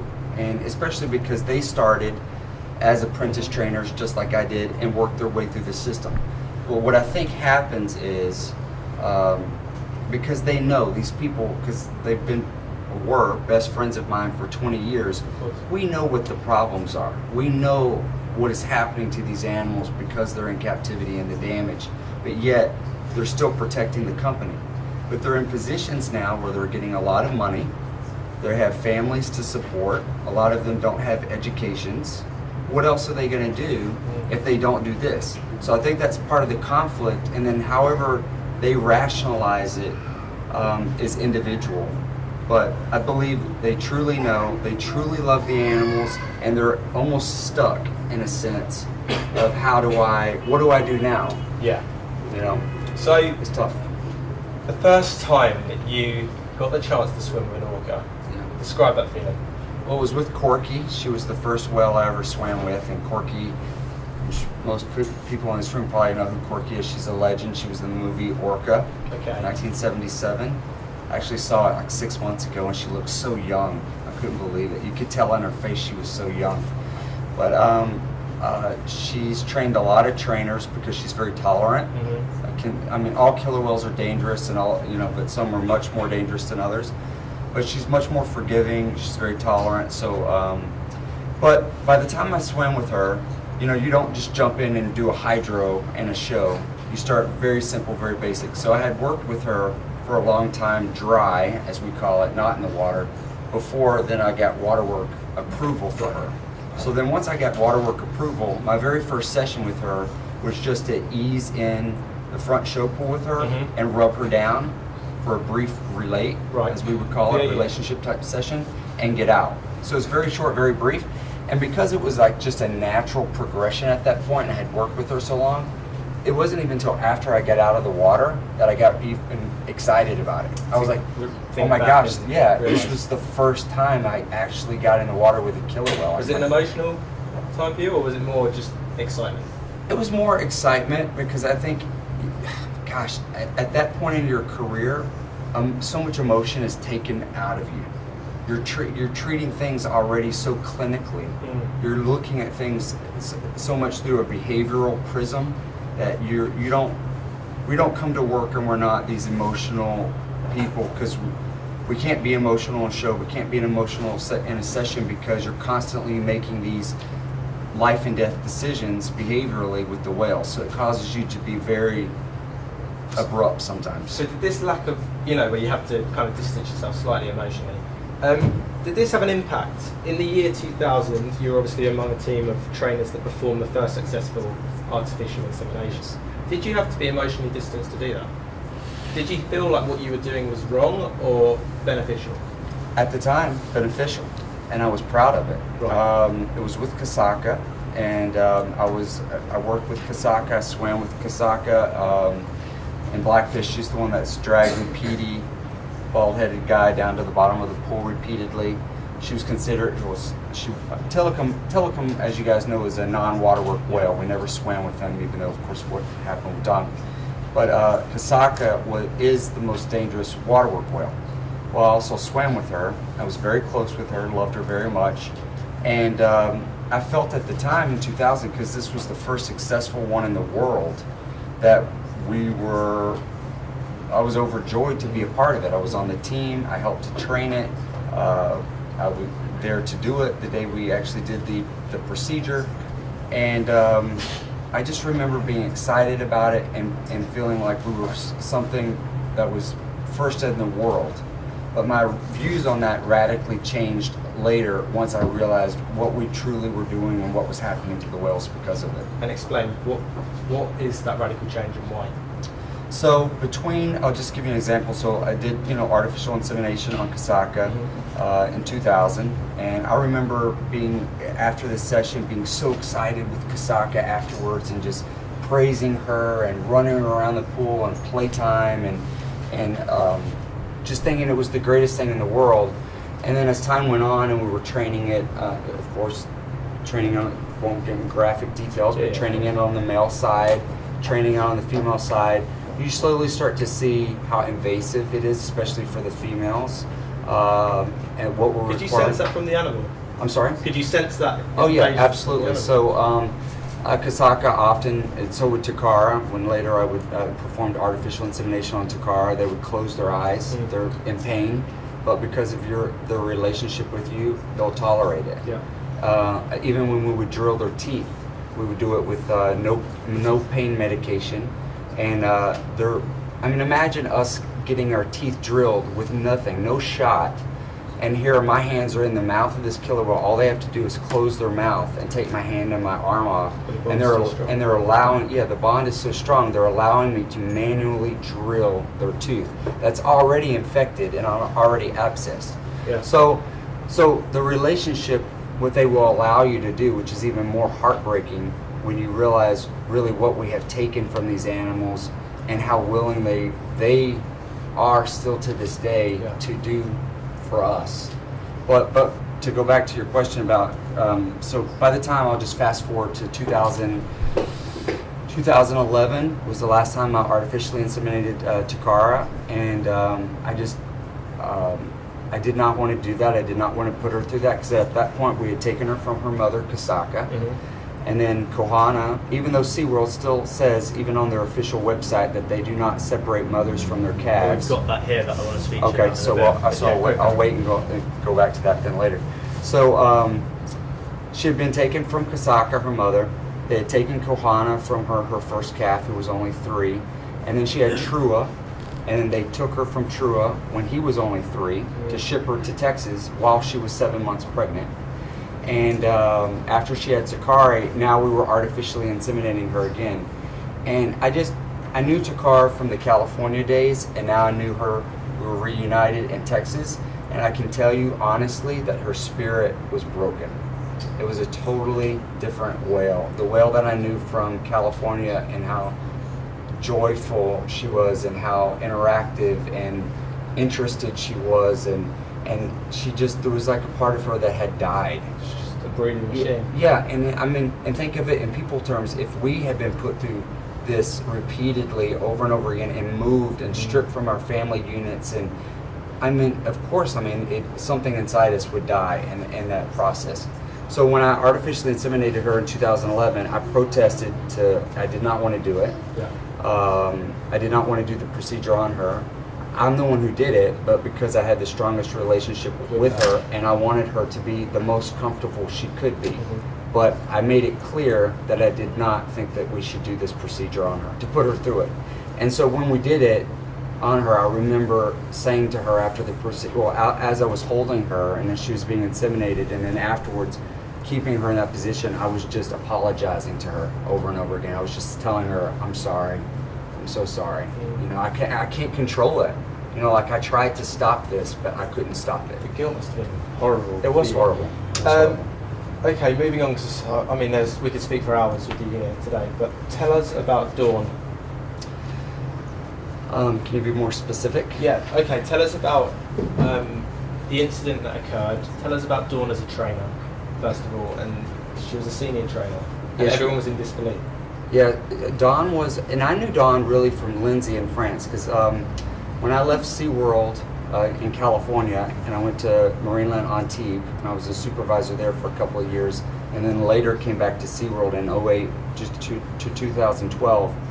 Lindsay Rubenkamp was the other SeaWorld trainer that went with me to France, and she and I were the 2 supervisors. Well, she was best friends with Dawn. So the first time that Dawn and I ever met was when she came over to visit Lindsay in France, and it was during 9/11. Right. So it was very interesting. Everyone knows where we were during 9/11, and Dawn and I were together in my village in Antibes when we got the news, and it was just her and I hanging out for the day. I wasn't a part of Dawn's everyday life because she was in the Florida park, but we knew each other and of each other's careers through Lindsay, and then later through a former best friend of mine, Wendy Ramirez. And when Takara was in Florida, Dawn was Takara's primary trainer, and of course I was Takara's primary trainer where I was. So we had that connection as well. But she was very strong behaviorally. She was a great showman. You can just watch video of her and see it. She was great in the water. The whales loved her. And, you know, she was very on top of it behaviorally, as far as, you know, knowing the rules, following the rules, not making behavioral mistakes, making sure other people she was responsible for, because being in that leadership position, are also not making behavioral mistakes. And that's why it was so shocking that that happened to her, because we had this belief system. Once you get to that level of a trainer, when you zip up the wetsuit, it's almost like feeling like you're putting on a super suit. And I think that you know, once you zip it up, nothing's going to happen to me. Invincible. Yes, that you're invincible. I think you have to convince yourself to think that way in order to do what you do, because otherwise, if there's ever I don't even want to say fear, but indecisiveness in your decision making, you're screwed. Yes, it's going to cost you. The animals, those animals are so smart, they take advantage of it right away. Yeah. So if you don't make the decision, they're going to make it for you very quickly.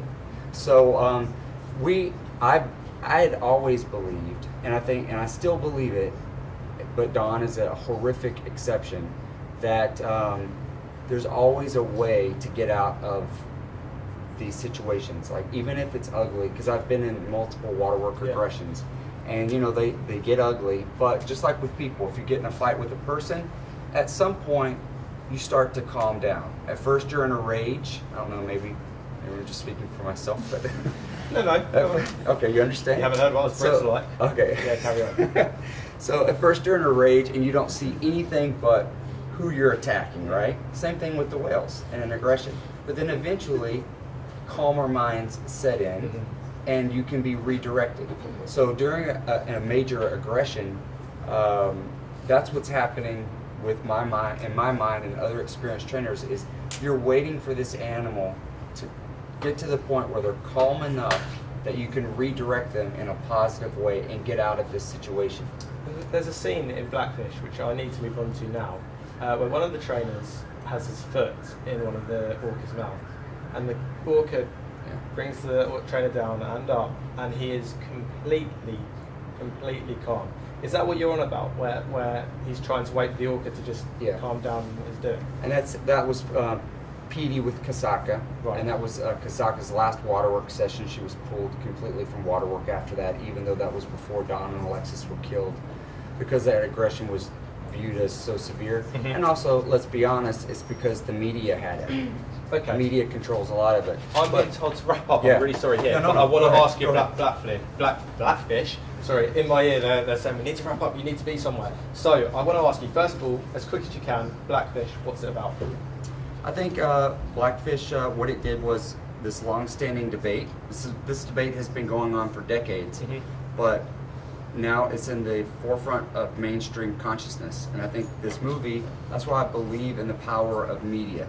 You know, it has with editing and music and film, it has the power to draw people in. I mean, it can cause someone to become religious. It has a lot of power to it. And I think Blackfish and Gabriella did such a great job, because the way it was packaged with the truth, but the way it was packaged, it drew in people that might not have even normally even cared about animals or killer whales. But they saw it and they got sucked into it by the truth. Okay, so here I've pulled this from the SeaWorld website. Yes. And obviously it's caused a lot of controversy, but they've actually dedicated a whole time to trying to prove this wrong. Yes. Now I can see the smile on your face. I just want to read some of them.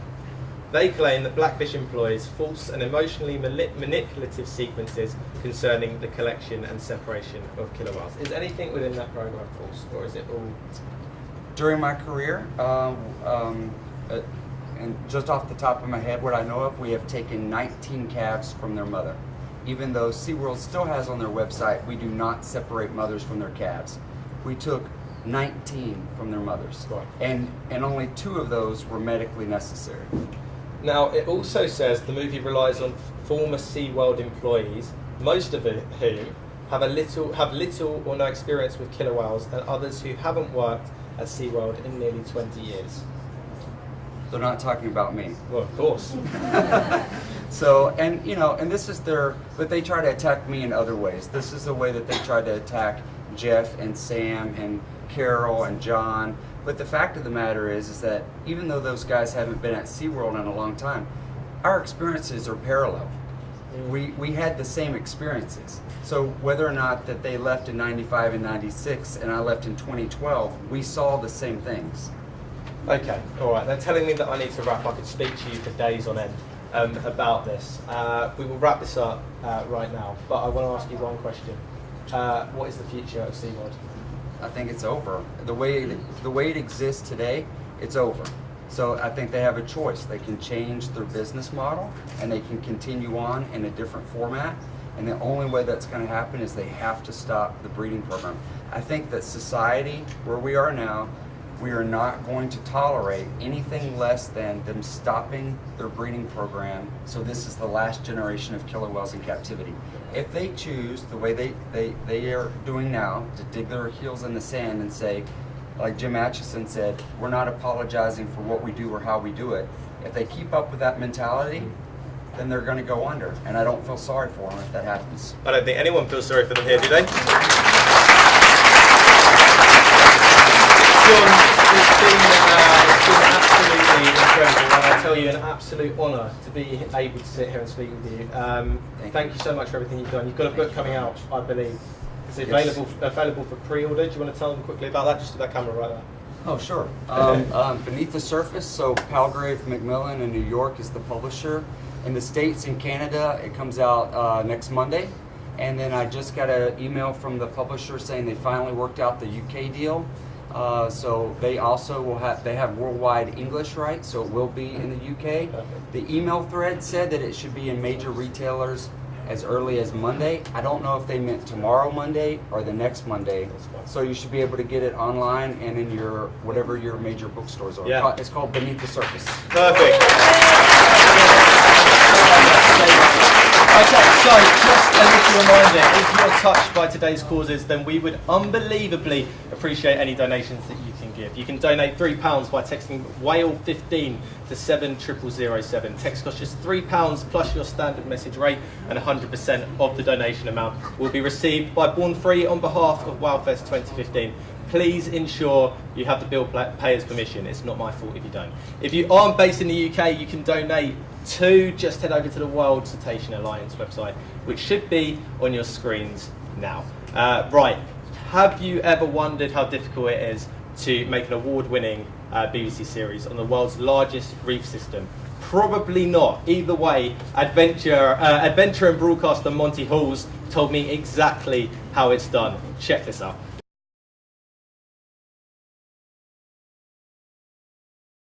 So we're absolutely thrilled that this next man can join us. He's an adventurer and broadcaster who's here to talk about his life in marine biology and all about the challenges of making the award-winning BBC series Great Barrier Reef. Please welcome Monty Halls, everybody.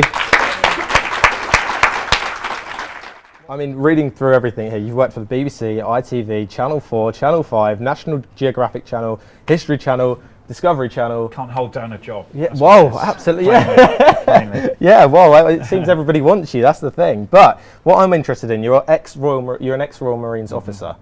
So it's quite a drastic change from going from being a Royal Marines officer to working in the marine world. What happened there? What was that transition? Well, strangely enough, it isn't that big a transition really, because most of the guys who join something like the Marines are all outdoor fanatics. They're all into their climbing and their kayaking and their diving and their boating and all that.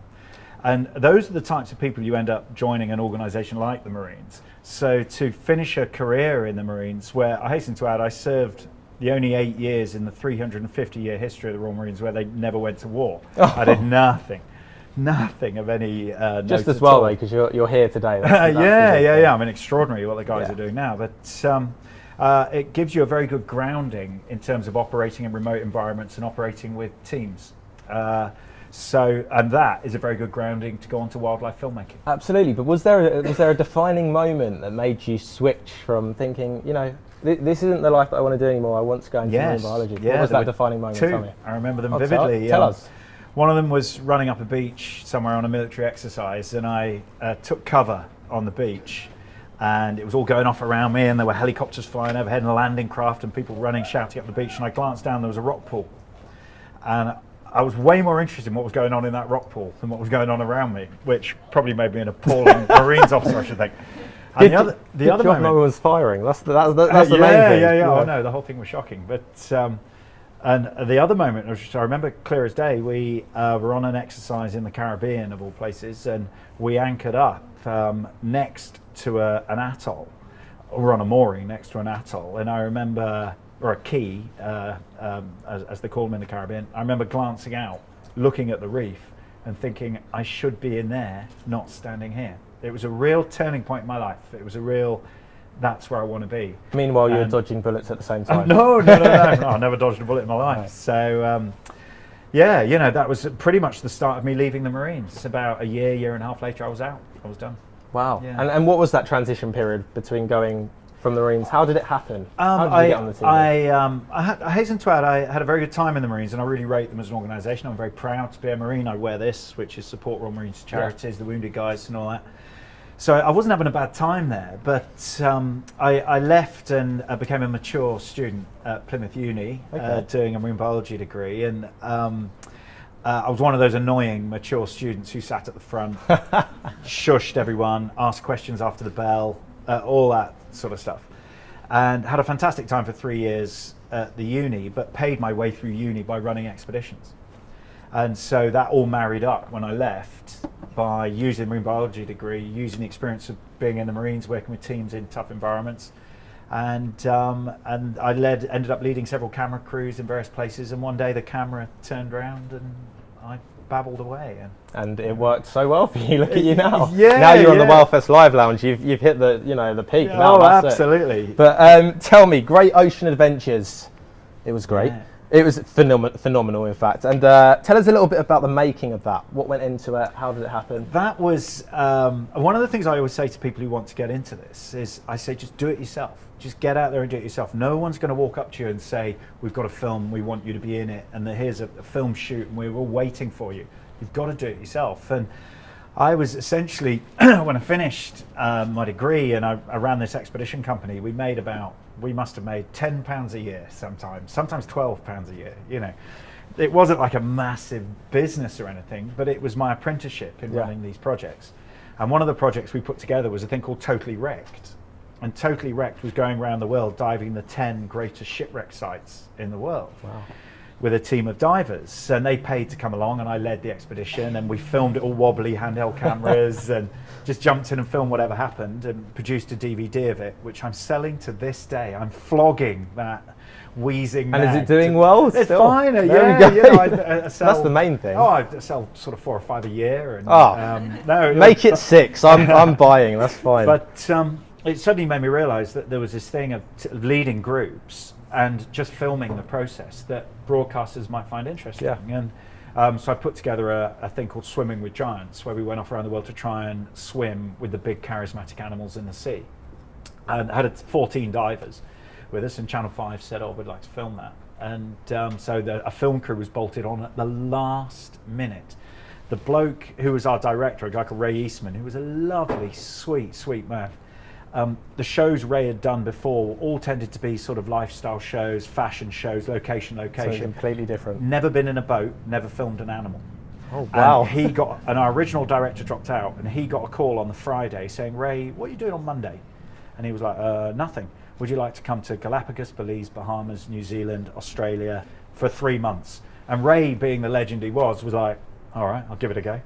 If you insist, you know. Yeah. If I have to. And film the whole thing, and that was Great Ocean Adventures. Wow, so, wow. Yeah. I mean, these are the things. Do you find that really, when you make a program, there always is kind of ambitious and also spontaneous as that, or are they structured in years in advance? The big problem with the media is, and this is coming from a military background where everything's very organised and immaculately planned, is the media is full of creatives. And creatives are fantastic, and everyone gets extraordinarily excited about ideas, and we all rush out the door thinking this is it, this is the next blue chip, fantastic series. And then something like a blue car goes past, and we all get really excited about that blue car and immediately forget about whatever it is we've just... So there's a strange combination. These are multi-million-pound budgets sometimes, these things. There's a strange combination of everything wanting to be impeccably planned, but huge spontaneity as well. And it's incredibly addictive as an industry, because it's real up and down. You know, 1 minute you're the crowing rooster, next minute you're the feather duster, then you're the crowing rooster again. And they say there's several cycles to fame, and the first one is, if like using me as an example, you know, it's like, who's Monty Halls? Get me Monty Halls. Get me the new Monty Halls. where's Monty Halls, who's Monty Halls. That was pretty Those much are the my 5 thought cycles. process for this program, to Yeah, be fair. yeah. Where's Monty Halls? I need Monty Halls. Yeah, We've got Monty but Halls. it's like you go through all these cycles, and it's such a strange sort of up and down business. So, but it's addictive, I think, because of the ups and downs. And I mean, you mentioned using big multi-million pound budgets. Obviously, we've got that here in the studio today. Our cardboard cutter that we'll be using later. It must have been quite, it must have been quite time consuming. You must have been waiting a long time to kind of find out about these. Yeah, I mean, what do you mean in terms of the decision the program's being made? Yeah, but again, that's the thing. It's sometimes trying to get a decision from a broadcaster about whether they're actually going to shoot the series. It's like talking to Mossad, just trying to get a straight answer. And you have these hilarious discussions with commissioners who they're the big tuskers, they're the silverbacks, they're the ones who will say to you, yes, we will make your series and we're going to give you the money. And they'll say things like, consider this green lit. And you're like, well, does that mean it's green lit? And this is as good as a commission. Does that mean it's a commission? Actually getting someone to commit. And if you chat to Steve, Baxhall, Michaela, anyone, it's part of your working life that you never know. I've got no idea what I'm doing in April or May or June. The 3 or 4 projects which are lined up that you only find out sometimes only weeks before. Tell us about the Great Barrier Reef. What was it dangerous? How long did it take? Tell us all about it. Oh well, I mean, the film crew were out there for 18 months. Right. The aim was simple, and there's very few things I think we do in the UK that we can describe as truly world class. But I think those Natural History Unit documentaries are truly world class. And you've got to have David Attenborough's voice, haven't you? When Bricks, the director, lined me up for it, he was like, mate, you're going to get slaughtered because you're not the big D. You're not Whispering Dave. You're the big M. You're the big M. Just doesn't work. I'm a small M. And massive M. So it was a huge undertaking. The crew were out there for a year and a half. Wow. Filming the length and breadth of the reef, filming new animal behaviour, filming things that have just never been seen before. I was out there for 6 weeks, but the 6 weeks was basically coming in and doing those links. Yeah. That here, That was a good impression. Thank you. I enjoyed that. An extraordinary experience. It's like the ultimate dive holiday. The ultimate. You're working with experts. You're seeing parts of the reef people haven't seen before, and it was an amazing experience. And it was a real privilege to film that series, particularly as the Great Barrier Reef is in trouble and potentially is disappearing. So there are some people who say 40, 50 years it won't be there anymore. So we're the last generation to record that system. When you were there, did you see any cetaceans there? Were there many? Yes, dwarf minke whales. Wow. Got that far away from a dwarf minke whale. Incredible. I mean, really, chin to chin, and we'll show the footage later on. And what's that like, that experience, being chin to chin with one of these beautiful creatures? Utterly mind-boggling. And the big problem is you've got a camera on the boat. And so you have this experience with this animal the size of a bus coming up and just looking at you, and the intelligence and the eye, and it's everything everyone says, and I speak as a hairy-bummed raw marine, It's incredibly spiritual, and it's incredibly moving, and then you put your head above water and there's a camera, and you're supposed to do a reasonably erudite piece to camera, and all you want to do is cry or sing, and thank goodness didn't do either of those, but it's just miraculous. And as everyone here will vouchsafe, of course, the whole reason we've all gathered together is to celebrate cetaceans. Yeah. And part of it is the way they move you. And what is it for you? How does it, why does it move you? Why cetaceans? Why do they move people so much? Undoubted intelligence, undoubted power. When you swim next to a humpback, that their fins, their pectoral fins are 16 feet long. They could kill you like that, and they don't even touch you. They're so incredibly gentle and careful around you. They're aware there's this piece of plankton in Speedos floating around beside them, and they're aware that if they club you, they kill you. So they do anything to avoid hitting you. This massive animal. So there's that empathy there. And the thing I always think is, would it work the other way around? If with us being big and little animals, are we always incredible? No, we're not. You know. So there's a lot going on there that kind of, and the whole thing with captive whales and dolphins, which is a big thing for me, is I think future generations will look at us the same way we looked at ancient Rome with animals in the Colosseum that would fight each other for their entertainment.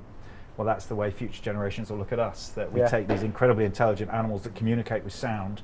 Barbaric almost. And we put them in an echoing concrete box until they die for our entertainment. Absolutely.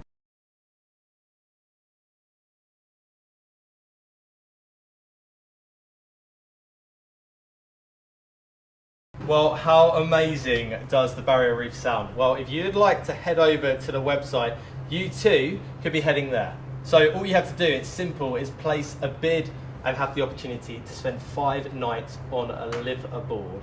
I don't know why I'm speaking like this. A live aboard swim the Wales expedition. It looks absolutely incredible, so don't miss out. Plenty of other lovely things are on there to bid for as well. And of course, it's all going towards a great cause. Now, generally, when you think of the word culture, you think of human beings.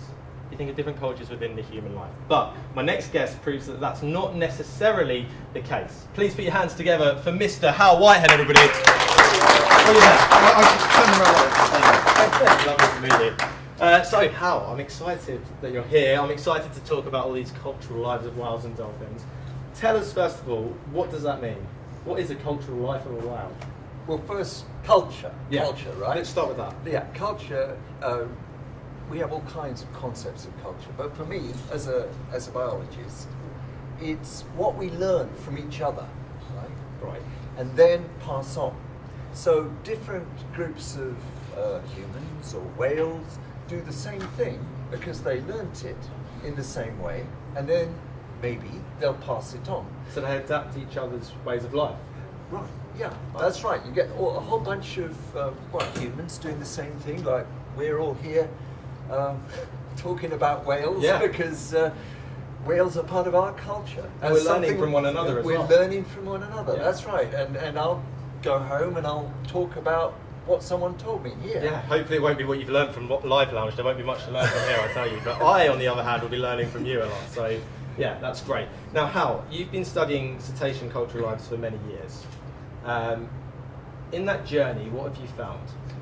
Well, cultures came in about halfway through. Right. So I got into it because I love sailing, and I look out there and see all the sailboats and think, that's where I should be. You'd rather be there than yeah, well, no. I managed to find a way of life which allowed me to be on a boat, and then I found out when I was out there that there were these extraordinary creatures, right, the whales. Was that just by pure accident, or, I mean, obviously you knew things lived in the sea, but I'd hope.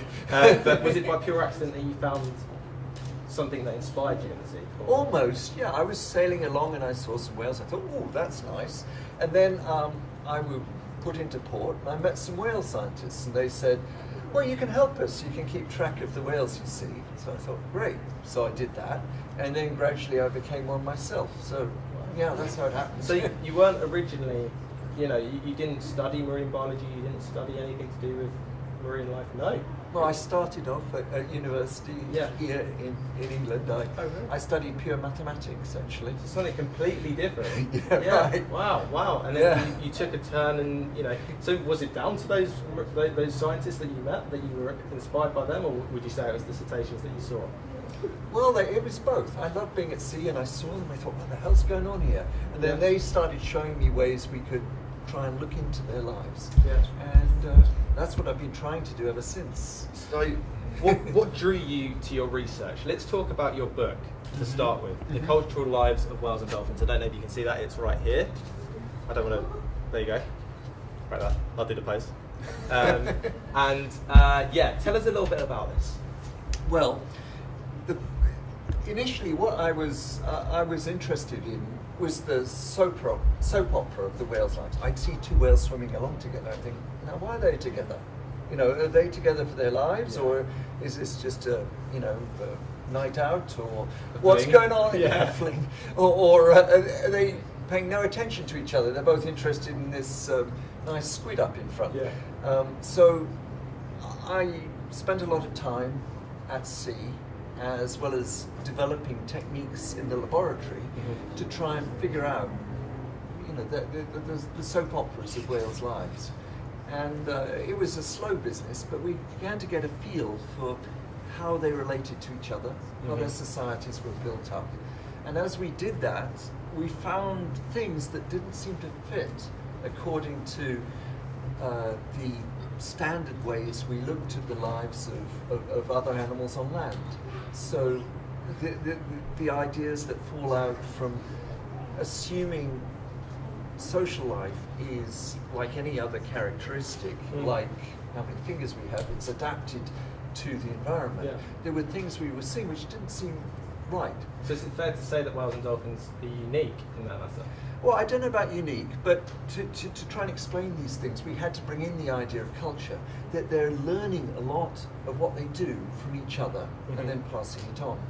And no, I mean, I don't think they're unique.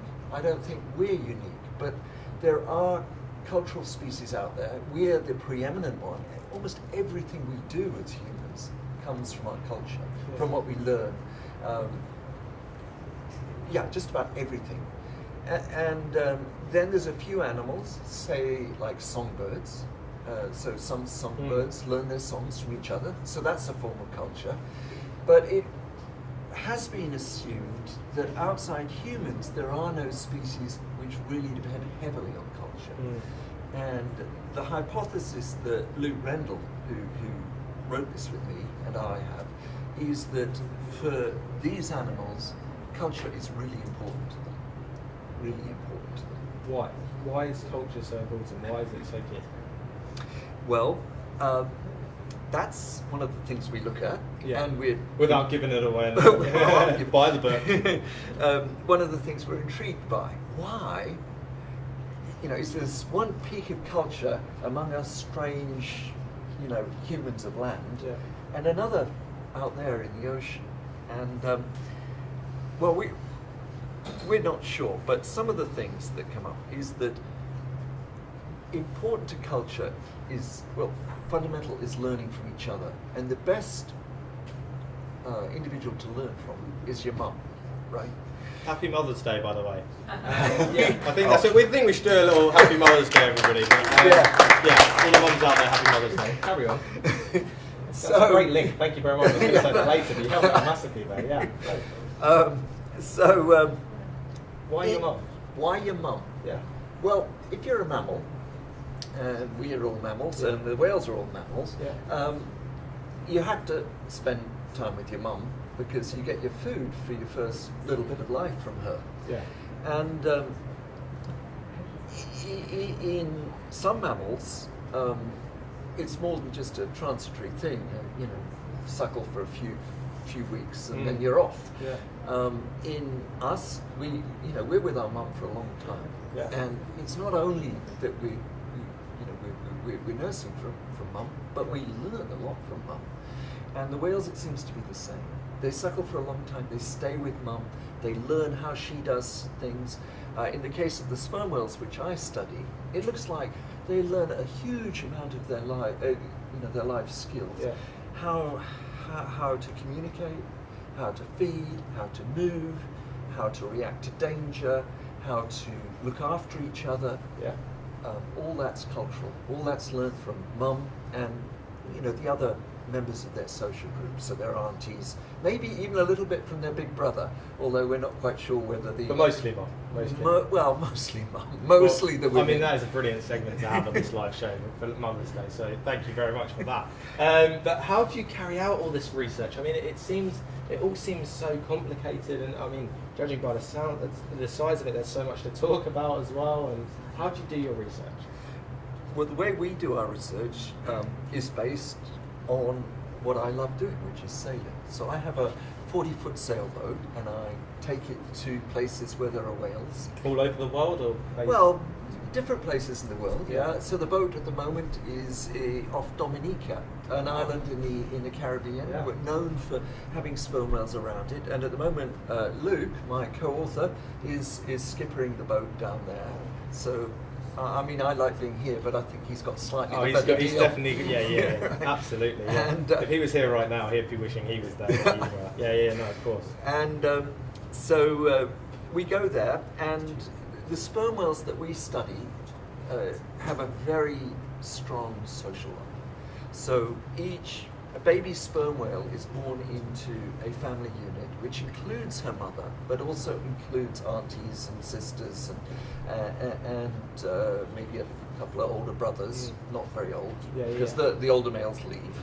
They've got to do their own thing. Yeah. But the young sperm whale is learning from them, and so that's where culture comes in. But for us, the advantage is the social unit moves around as a discrete thing in the ocean, and it signs its presence because sperm whales have at the front of them this enormous nose. This is the biggest schnoz in the world, right? Yeah. So it's a quarter to a third of the animal, and there's been a long debate among scientists about what it's used for. In fact, it's called the spermaceti organ, which is why the sperm whale got its name, Right. because some of the early whalers had a very poor feel for anatomy. And Yeah. But anyway, it's now been figured out that this huge nose is a sonar system.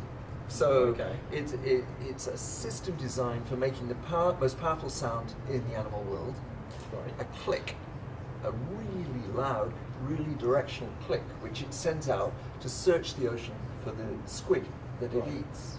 Right? And so each sperm whale, when it gets down to about 1,000 meters below the surface, is going click, click, click. And if you're right in front of it, it just sort of, your whole body goes, "Whoa." Yeah. But we in our boat can be, say, 5 kilometers away, and we can hear them very well. And so you can follow this family of sperm whales around just by listening underwater using an underwater microphone. Yeah. And we listen and say, oh, they're over that way. So then we start steering the boat over that way. And we can follow them like that for up to about, our record is 2 weeks solidly following a group of I sperm must have whales. told you that they're getting fed up if you following them. Yeah, well, If you were following me for 2 weeks, I'd be like, well, that's enough, isn't it? we try to be discreet, Of course, but one wonders. And Okay, all right. Well, we have to wrap it up there, sadly. There's so much to talk about. One quick question. I spoke to you about this before. It's from @StewPotCollier. Marine conservation zones, are they good for whales and dolphins? marine conservation zones are the way to go. They're the way to go. We need to protect bits of the ocean for the animals. I've been lucky enough to work in 2 of them. One off Nova Scotia and one off the Galapagos Islands, and it's a real pleasure to work in an area where you know there isn't going to be any fishing, there's going to be no oil exploration, and the whales and other animals, sharks, turtles, whatever, can swim around and do their thing. And we need to protect a lot more of the ocean in this way. So so they're right on the target. In answer to your question, StewPotCollier, yes, they're great.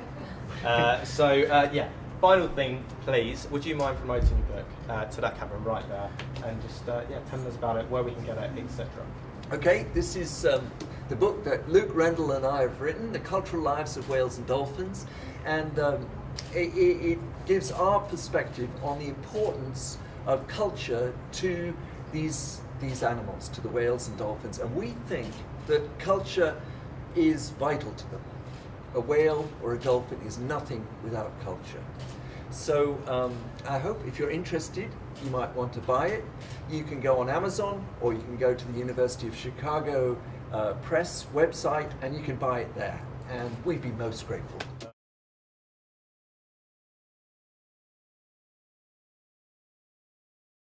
You can clap now, it's fine, it's good, you can clap. Okay, so if you've just tuned in, we're live from the Brighton in England. Right here, there's Brighton Beach right behind us, along with Mark Brownlow, who we'll be talking to in a minute. Now, at the heart of WhaleFest 2015, we're sat here to speak to some of the best people in the world, in the industry, very inspiring. And we'll also be sharing that all-important message that all whales and dolphins should be wild and free. We still have some really inspirational people to talk to, as well as the second part from yesterday's interview with the incredible Ric O'Barry. We may also be seeing him in person later on, so make sure you stay tuned. Now though, here to talk about the BBC's new underwater wildlife blockbuster, Ocean. Please welcome BBC series producer Mark Brownlow. How are you? I've got a microphone there so everyone can hear, so we'll just bring that over, turn it on. Is it on? There should be a little... But we've got a bit of flex here. Okay, we're good. Is there a button for you to press up? There we go. 1, 2, 3. Testing. Perfect. Here we go. No expenses spared, that's what I keep saying. Mark, how are you? Very well, thank you. Good. What have you been up to? Really enjoying listening to the incredible range of speakers you have here at WhaleFest. I was here 4 years ago giving a talk on Ocean Giants, a series that we made at the BBC about whales and dolphins. And I've been blown away by how you've grown in scale and stature over the last 4 years. And I think it's becoming a real movement, and it's a real privilege to be here again. Well, it's a privilege to have you. It's an honour to have you. So you were here talking about Ocean Giants. Now you're talking about a new series that you're producing, currently producing right now. You've only just recently started. Ocean. So everyone, it's understandable that no one has heard of us. It takes us 3 years to make these big series. It's in the same vein as Frozen Planet and Planet Earth. I was lucky enough to produce 2 of the underwater episodes on Planet Earth. And we've just embarked on a new big series on the ocean. It will be broadcast in autumn 17, and it would have been 16 years, well, since Blue Planet TX. So Blue Planet went out in September 2001, believe it or not. So why recreate a new Blue Planet? What's new about it? Well, that's a daunting prospect. Blue Planet was a seminal series. It introduced a global audience to the magic of the underwater world. It provided escapism post 9/11. It hit the zeitgeist. It was a big breakthrough in terms of the wildlife blockbuster series. And since then, we've made Blue Planet. Since Blue Planet, we've made Planet Earth, Frozen Planet, and now this is the new one. So the key question is, why do another big underwater series? Well, a lot has changed in the last 15 years, for the better and for the worse. The level of exploration in the oceans has outstripped anything that happens on land. Every year, 2,000 new species of marine animals are discovered. In the last decade, we've discovered more species than the last 100 years. So there are incredible new stories out there to be told. And how do you go about finding these animals? How do you go about knowing where they'll be? What research do you do for that? Well, we have a huge team. We're a core of 20 people in our office, and one of the major jobs is to find those new stories. And we work hand in hand with scientists, NGOs, people out in the field who are across these incredible new stories. But it takes us a good year just to get the best stories together, and then another further 2 to film them, and then another 9 months to post-produce. So is it a frustrating time, you know, if you're, I know it takes 3 years, but during that time you're seeing lots of different things. Can it be quite frustrating if you're not getting that key picture or that key video that you want to see? Do you have a kind of determined idea of what you want to get? Well, so it takes about 9 months to a year to find the stories and refine the scripts. Mm-hmm. And then you have around a 2-year window to go about filming the stories. It's quite interesting process to review your original scripts and see whether everything that you filmed has hit that narration. More often than not, we fail. We've got the budgets to fail. We've just come back from the Coral Sea in Australia to film the most common fish on the planet, the land fish. It's never been filmed before for good reason. It's a deep sea fish. We went out on a large vessel with submarines to try and film the spectacle, the boiling sea. It's an apocryphal spectacle where these fish are driven up to the surface once a year to come to spawn, and they're followed in by the tuna. We sat out there for 3 weeks. We were down in subs for 8-hour stretches, hanging in 300 meters of water, and we didn't see a single one of the little buggers. And what's that like? Is that well, it's incredibly frustrating, but it just typifies the challenges of filming in the ocean. Yeah. And 2 things that happened. One, there was a crash in the Japanese stock market, and the tuna fleet were no longer targeting the yellowfin tuna that we rely upon to find the landed fish. And secondly, there was just a slight warming of the localized sea. And again, that I think had an effect on the activity. And this is the challenge. Our currency as unionists, we've got to find new stories, new ways to connect with the audience, and by doing that, by trying to push the boundaries, find new subjects, inevitably you can hit on duffs now and again. Have you got any new stories that you can share with us, or do you have to keep it under wraps until 2017? Well, I don't know who's listening. National Geographic, Discovery Channel, ITV. You never know who's in the audience. Oh, absolutely. No. I'm not sure about you over there. Yes. We've got hidden spies in the audience. I mean, we're out filming now. We've got a crew going to film a new story this week. Well, Monday they're flying out to New Zealand to film false killer whales off the North Island, and it's a new story that we found.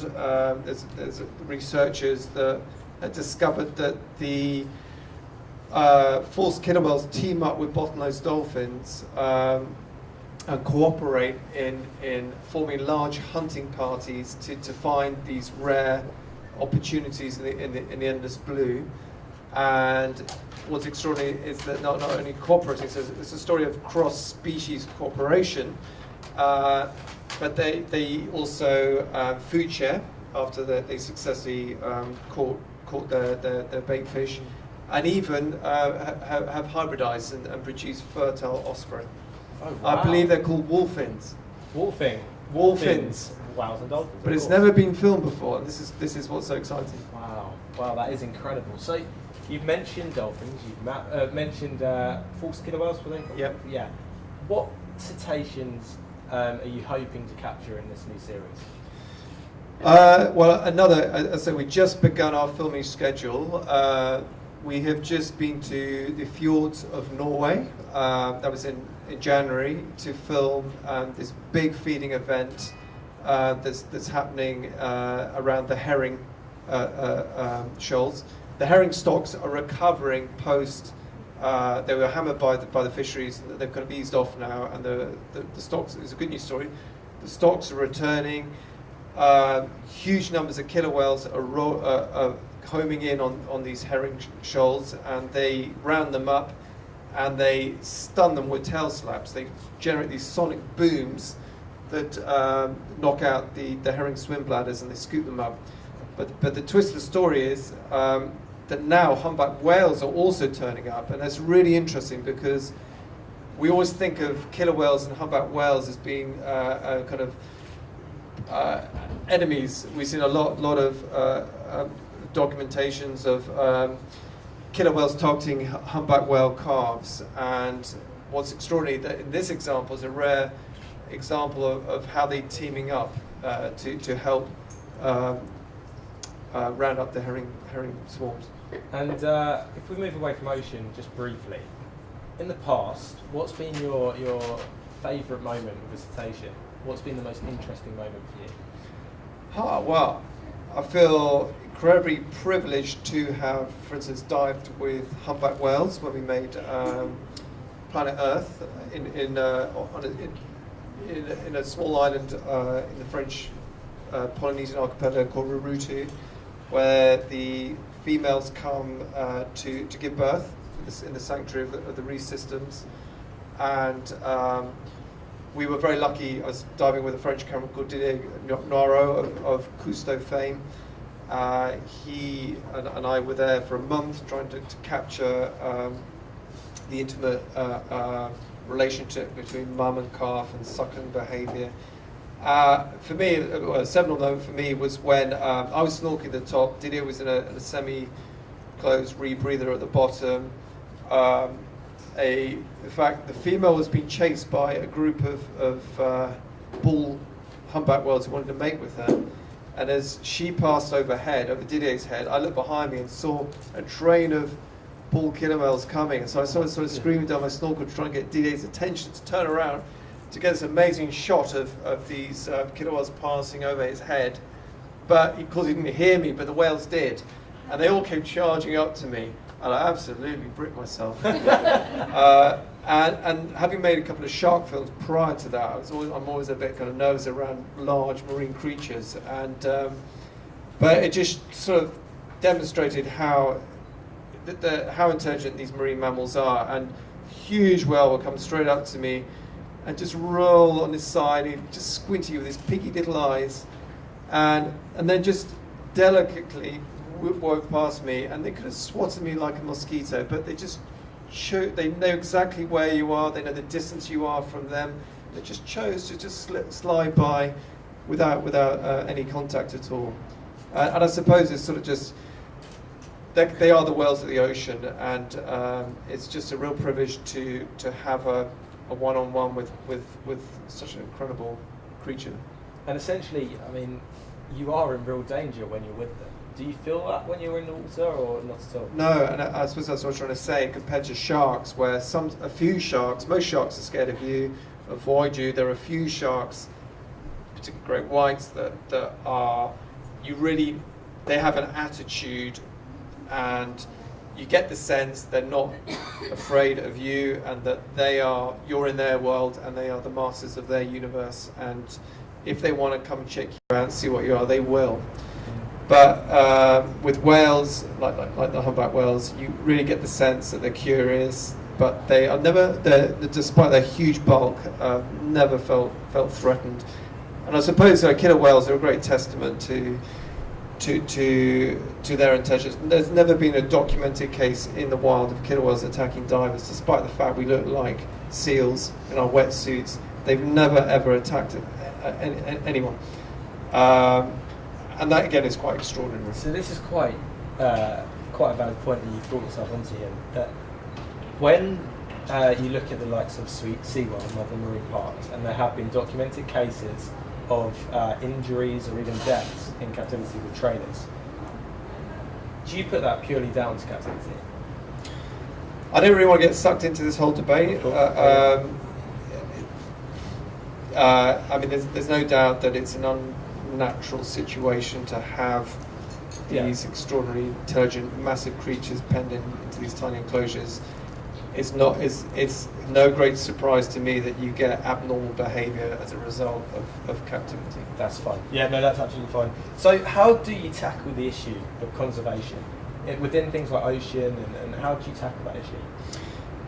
It's a really good question. The Blue Planet was criticised in its day for not being more overtly conservation orientated, and things have moved on since then. Modern blue chip has an important role in messaging the big environmental issues, but it has to be done cleverly. The global outreach for this series, we are hoping, will reach 500 million people. You can't reach 500 million people if you make hard-hitting environmental programs.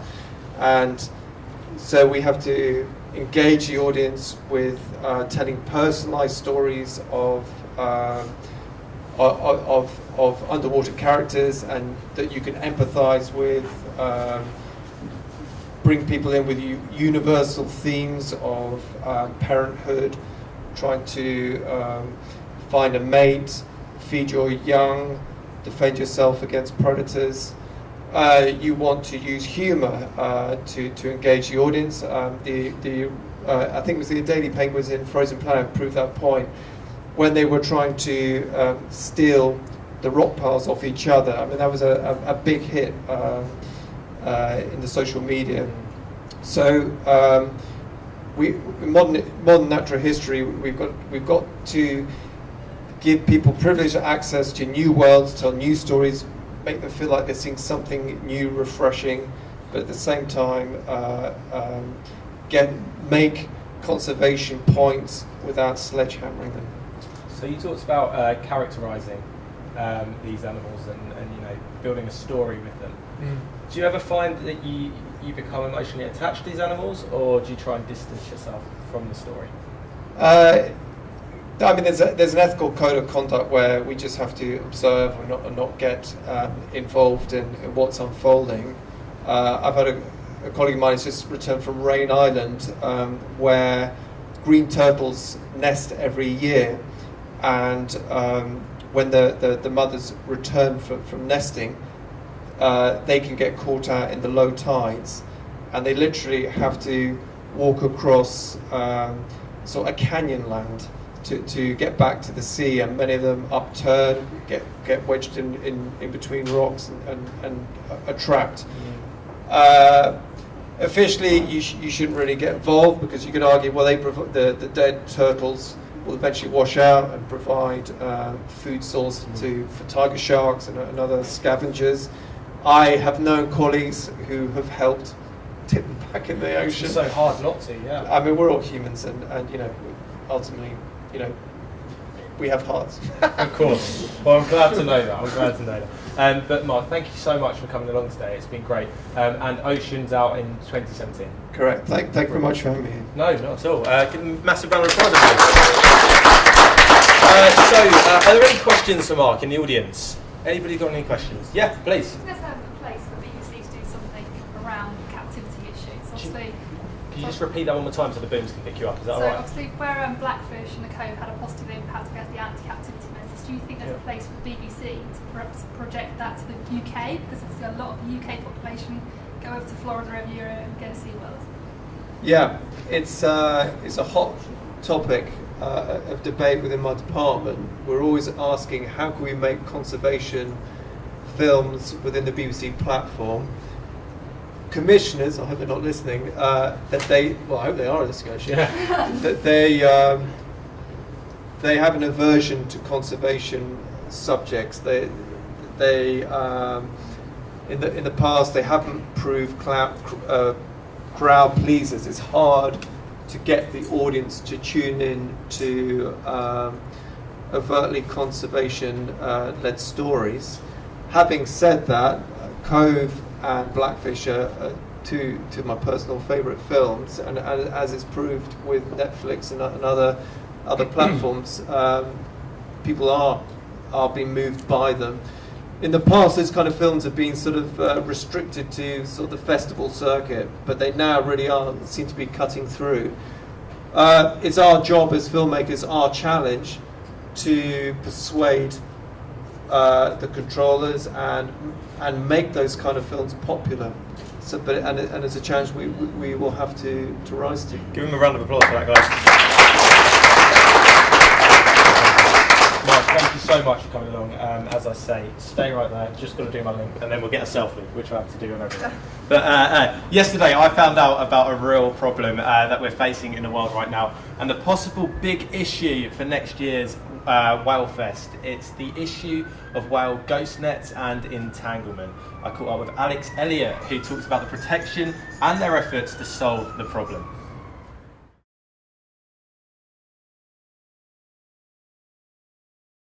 Ghost nets. Any idea what that is? No? Well, it's one of the biggest problems in our oceans at the moment. So to tell us all about it, please welcome Alyx Elliot from the World Animal Protection. Is that correct?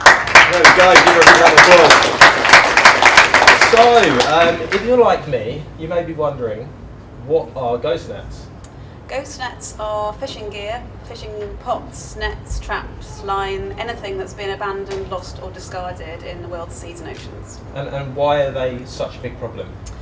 Well, first of all, the quantity of ghost nets that are lost every year. It's estimated that 640,000 tonnes of ghost gear is lost every year, which is the equivalent of 2,000 tonnes every single day. It's a staggering amount of marine litter. Obviously, there's a range of marine litter issues which are of concern, but for us in particular, this is of concern from an animal welfare perspective. Because it's a real threat to whales, dolphins, turtles, many other animals which can get entangled in this gear that's floating around in the water column, on the seabeds, on the surface or on our beaches. They can get entangled or they can choke on it. Ultimately, it can result in thousands of deaths every year.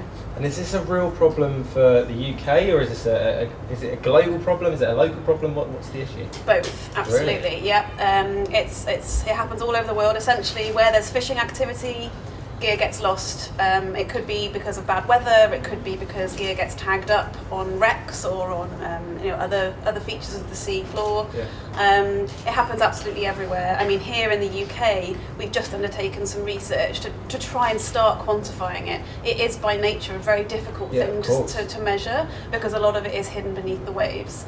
But we have started to do some on the surveys on the surface and on land, and also through existing stranding and entanglement data of animals to really try and build a picture of this. And we've actually focused our efforts so far in Cornwall and the west coast of Scotland, but we know from speaking to partners around the country, it's a problem everywhere. And is this, is this done? It sounds ridiculous, but is this done on purpose, or is this an accident? Do they just discard their fishing nets, or? There's a whole range of reasons. I mean, this is something we're looking into actually, is to try and identify the drivers as to why it happens, so that we can really target solutions to make sure that we're taking the right approach. So, for example, if gear is lost in bad weather, that's obviously not anybody's fault. It's just what happens. But there are things that could be done. So new technologies with fishing gear could be developed that enables fishermen to have a tracking device on their gear. So if it does get lost, then there's ways to go back and find it, once the storms are over. And there's many other things like that we're looking at now, partnering with the fishing industry to really work out what the best way is to tackle this. And excuse me for seeming, naive about this, but in terms of actually finding the fishing nets, okay, we can get trackers on them, but are they floating at the top or what? How do they get them? It's a real mixture. Yeah. Some will be on the sea floor, some will just be floating, and of course those are probably the most dangerous for animals in terms of when they're swimming through an area. Obviously it's a lot easier for us to see the ones that are on the surface and on the beaches, but again, some of the technology we're looking at involves things like sonar, where we could use some sonar equipment to be able to scan within the water column and find these nets and then remove them. And there's all sorts of different techniques being piloted at the moment, and part of our campaign is to bring together all of these innovative solutions into one global network so that the fishing industry and the seafood industry can start implementing them. And how aware do you think the fishermen are about this? Do you think have they got enough awareness about it, or is there more to be done? I think that they are aware of it because, to be honest, losing nets is a costly business for them. I mean, a single trawl net can cost over £1,000. Are they aware of the problems that it's causing for the cetaceans, though, apart from the business? Are they aware of what's happening in the oceans? This is something we're actually researching right now. We're actually actively surveying fishermen so that we can see how often it's happened to them and also what their awareness is of the impact of it.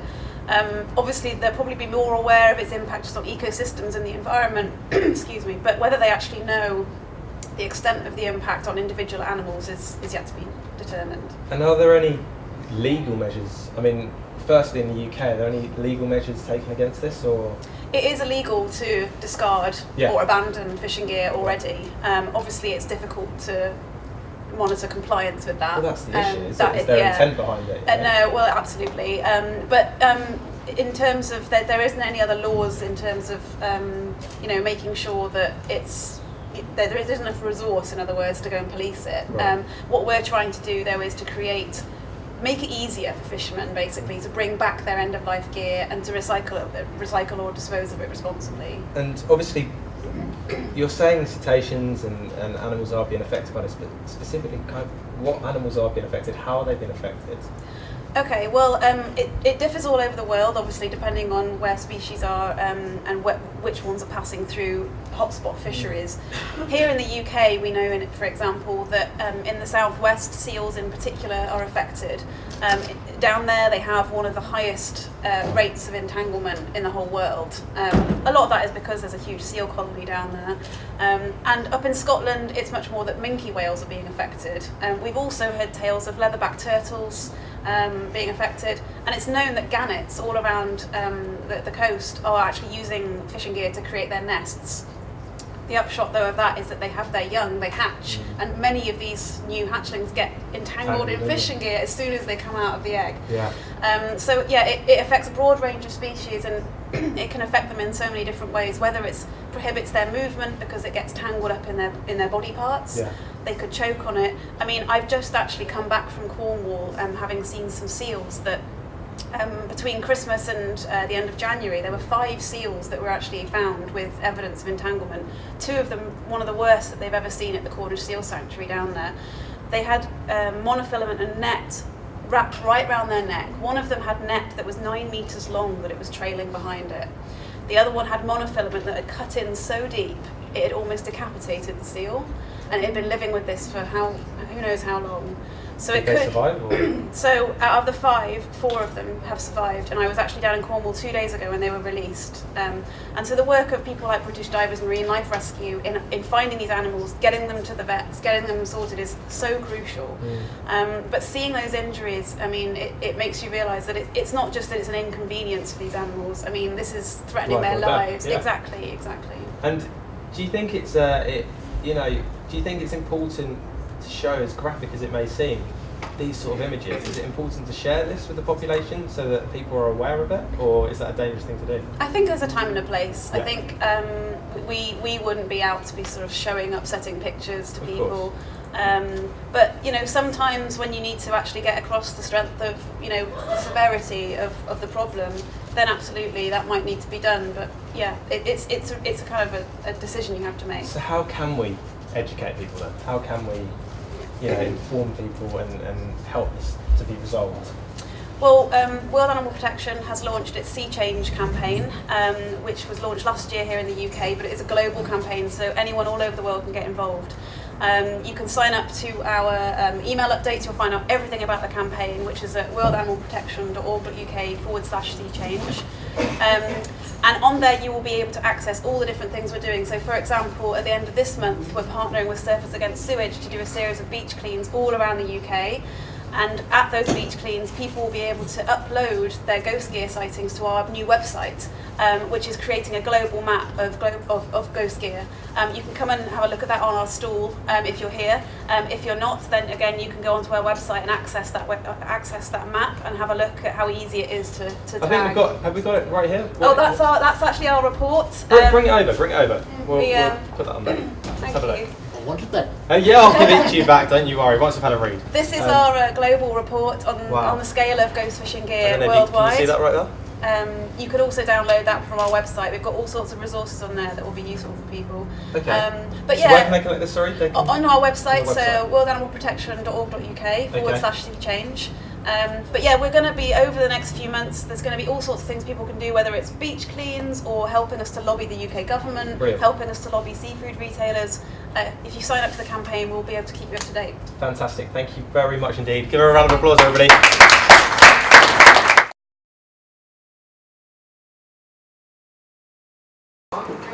Right, next up we have a panel of experts who are ready to discuss some of the issues in marine conservation in the live lounge right here, Question Time, chaired by President of the Born Free Foundation, Will Travers. Give him a Will Travers OBE first of all. Please give him a round of applause, all of them. You're about to treat us to one of the most insightful debates surrounding marine life. Remember, you can tweet or email your questions to them, but for now though, it's over to you guys. Please introduce yourselves and then off you go. It's all over to you, Will. Thank you very much indeed. Well, I'm going to follow your lead there and ask people to introduce themselves so that it's in your own words. So John, off you go. My name is John Hargrove. I'm a former senior killer whale trainer from SeaWorld, and glad to be gone and glad to be here with all of you. I'm Adrienne Wandell, and I used to work for SeaWorld and Virgin Holidays as the account manager about 5 years ago. I'm Keith Taylor. I'm a Green Party member of the European Parliament, where I'm also the Vice Chair of the Animal Welfare Intergroup. So I'm delighted to be back here at WhaleFest for the second year running. I'm Simon Pickup. I'm the Sustainable Tourism Manager for ABTA, the Travel Association, and I've worked to develop the industry's animal welfare response. Daniel Turner, Programs Manager at the Born Free Foundation, working on wild animal captivity issues. Lovely. Well, it's so good to be at WhaleFest, I have to say, because there are big challenges, the things we want to discuss, things we've been discussing for the last day and a half, but the conversation doesn't end. The conversation goes on because it only stops, I guess, at least with this audience and with this audience, it only stops when there are no more dolphins and whales in captivity. And that may take a great deal of time. It's going to require all the different stakeholders to play their part, whether it's a legislator or whether it's people working, you know, in the tourism industry, or whether it's the punters, or whether it's us, the public, who go to these places, and it's ultimately our cash that sustains these places. And I guess if we want to change that, we have to change the business model. So, what can I make the first controversial and highly intelligent question that's going to come out of this? Well, it's an obvious question, but do we think that enough progress has been made, John, over the last, say, 5-6 years? Let's start with the Cove, and from the Cove through blood dolphins through to blackfish. Do we think that momentum is growing, that things are changing fast enough, and is there more that we can do? I think the momentum has exceeded expectations. And if you did a snapshot of the last 30 years and the progress we were making, and then took another snapshot of the last 5 years, it's incredibly different. It's radically different. So I think people are finally realizing the moral and ethical dilemma. This is just not right. And people are responding finally. It's resonating with people. Where before, for some reason, whatever reason, it wasn't resonating with people, but now it is. And I think that once that momentum starts, that mudslide starts, it just takes a life of its own, and that's what's happening. That's what I really see in my eyes. Okay, so you've definitely, you know, picked up on the moral and ethical component of that, but Simon, there is a very practical part of this equation, which is that, you know, there are dolphinaria, there are dolphins in them, and at least as a starting point, how do we make sure that even if it's going to be a transition process and over a period of time dolphins are going to start leaving dolphinaria and maybe even going back to the wild, but how do we make sure that those that are still in captivity receive the highest possible standards of welfare? Well, that's exactly where ABTA is on this issue. We have to think about the industry as it is now as much as we need to be future looking. And we know that dolphinaria are really popular attractions. So with UK consumers, we know that 1 in 4 UK consumers will visit an animal attraction or experience during the course of their holiday. They're hugely popular choices for consumers, and obviously in the context of tourism, it's not just UK consumers we're considering as well. We've got tourists from all over Europe who are travelling, and globally too. So in terms of the here and now, one of the pieces of work that ABTA has been conducting with its members in the recent years was to develop a series of guidance documents which set out exactly what best practice for animal welfare looks like across the range of different animal attractions encountered within the industry. So it's not just dolphinaria, there's also guidance for elephant attractions or for captive animal attractions, for working animals, so your camels, your horses, your donkey rides that are commonplace within tourism destinations too. This guidance establishes requirements which businesses have said now they will not work with attractions that don't meet those requirements. But I mean, I think it's hugely important that there is that, because it's a standard to which companies can be held account, and I think that's important. But of course, if that progresses along the track that we hope it will mean that dolphins become, and we're talking about dolphins and whales here, dolphins become redundant. You know, the worst places will close, the better places may close in some time but are full. What happens to those animals that become redundant? Adrienne, you're particularly focused on the what happens to those animals part of the equation. Yeah, I think it's clear where we're headed is that they're not going to be in these inland facilities anymore. We're definitely going to need sea pens, whether we're rehabilitating and then releasing them, or whether we just have a duty of care towards, you know, keeping them just in a better habitat. So I sort of feel like we need to start now in developing these state-of-the-art facilities, focusing our energies on that, because it absolutely is a no-brainer. And it's a sort of build it and they will come approach. It really is. Yeah. Because if we wait, it's going to take years, even to get the best concept that we possibly can, and then to, you know, get the best construction team, the best engineers, everything. It has to be the best we possibly can, because that's what we owe to them, and that will take time.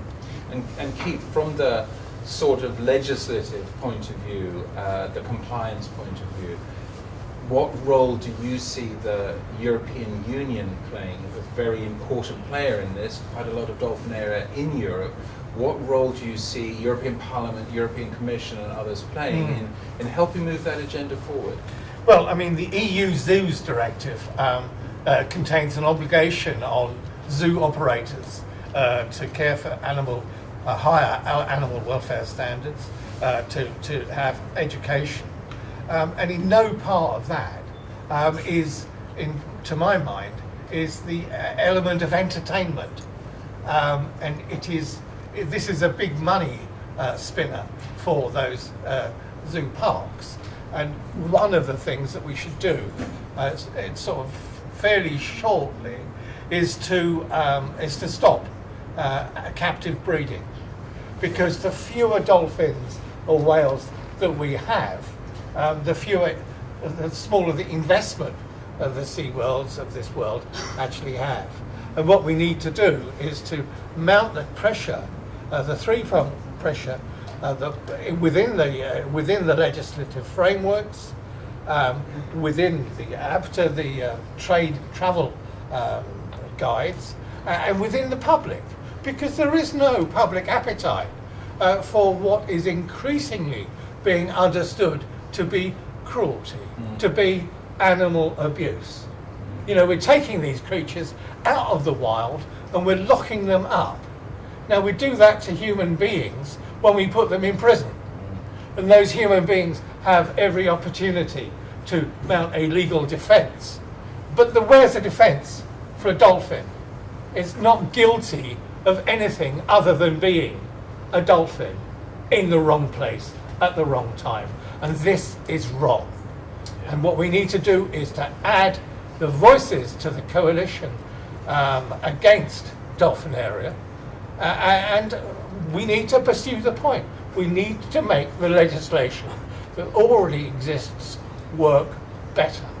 Okay, and I think that's a very good point. And Daniel, I'm sort of slightly controversially, does that mean we have to seek to reclassify places that keep dolphins in captivity as circuses and not zoos? Thank you for that question. Well, I mean, we've got 33 facilities in Europe. 32 of them come under the Zoos Directive that Keith referred to. One of them, in Bulgaria, they recognise dolphin facilities as circuses, and they've licensed them as circuses because of the performance style that they have. That government is actually asking Born Free and others to help them change that law into zoo legislation, because that government doesn't want the performance angle.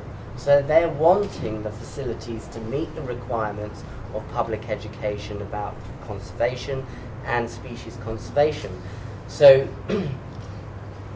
I sort of think that begs the question, no, though, but can a dolphinarium, and many of us either worked in them or been to them, and many of the audience have been to them as well, can a dolphinarium deliver a non-performance related product? In other words, can it be a serious zoological institution, or does it rely so heavily on the performance part of the agenda that it can be nothing but a circus? And were it to be classified as a circus, for example, in the UK, it would mean that the use of wild animals, which is going to be outlawed in the UK by the end of 2015, you would never ever have a dolphinarium in this country in the future, even if someone wanted to build it, because it would be a circus and you can't have circuses with wild animals in it. Well, I can't speak from a US perspective, and John will probably help me with that, but as far as an EU perspective, if we took dolphinaria and we re-legislated them as circuses, then they would be in a worse situation, because the majority of countries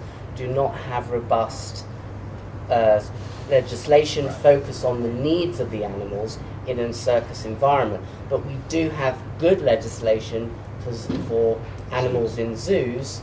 The problem is the enforcement is not happening. Right. Well, in America, we have the Marine Mammal Protection Act, and these animals, captive dolphins and killer whales, are only supposed to be in captivity if there is an education component. So this is just a loophole for places like SeaWorld. Make no mistake, it's just a mask. I did these shows for 14 years. There is no education content in these shows. And in fact, it got worse even as my career went on. So instead of progressing forward and putting more education in, we went backward. And at the end, when I resigned in August of 2012, we were actually doing dance steps to choreograph numbers. We were not allowed to end our interactions with the whales when we behaviorally needed to make the right choice, but when the musical cues wanted us to end it. And we were in these ridiculous sequined wetsuits doing dance steps and having killer whales jump and touch a plastic ball. Now, you tell me where the education content is in that show. It doesn't exist. So it's just a mask. They just use it to say, oh, we have the right to keep them in captivity because we're educating the public on what? How to touch plastic? Just, it's not there.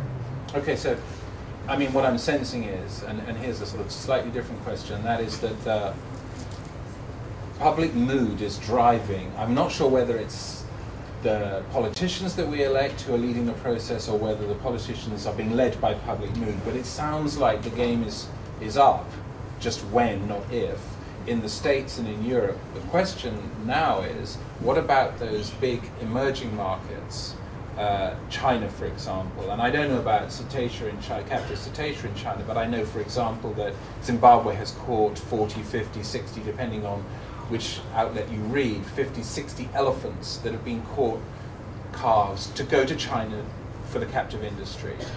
So China seems to be, is a huge market. It's a huge problem. How do we persuade, educate, help the Chinese population understand that just repeating the mistakes that we've made in the past is not progress? Well, I'll just chip in on that, because we can't possibly approach the likes of China or Russia if we haven't got our own ducks in order. Right. If SeaWorld is still operating and other facilities in the way that they are, we don't have a leg to stand on, and we need to lead the way. And that's why it is so important that SeaWorld do start doing something different with their business plan, something with a bit more integrity, something more meaningful. Because it sets the standard for the issue globally. And that's where ultimately we want to get to anyway. Sorry, Daniel, and then maybe Simon. I mean, I agree with that, but I don't think we should sit back and continue to allow China to build new dolphinaria. They're wanting a dolphinaria in every capital city throughout the massive country. So we have to find ways to communicate the fact that putting cetacea in captivity is not the way to progress. The way to progress is to keep these animals in the wild and protect them effectively in the wild. And through parliamentarians like Keith and others in the European Parliament, there are delegations going to China and going to Russia. And from Born Free's perspective, and also Dolphinaria Free Europe Coalition, we're working with parliamentarians to asking them to deliver the right message to the people in China and in Russia who make those decisions. Okay. Simon, do you have anything on that? I was going to come to Keith after you if you have anything to add. I mean, I need to add that one piece of research that we saw get published last year, which was really interesting, was a look at Africa's wildlife and the economic value of that wildlife being protected in the wild to African economies. And I think this is something that's really needed now for us to really appreciate just how much of a tourism driver wildlife can be when it's in the wild. And when we realise the commercial importance, I think that can cause some people to wake up really to the reality. I think it's a very good point, and I'll come to you in 1 second. I mean, just picking up on that, I spent a lot of time in Kenya. I was in Kenya 5 times last year, and Kenya's economy, 12% of GDP, is driven by wildlife tourism. More than $1 billion a year, US, goes into the Kenyan economy as a result of wildlife, non-consumptive, not trophy hunting, non-consumptive, photographic-based wildlife tourism.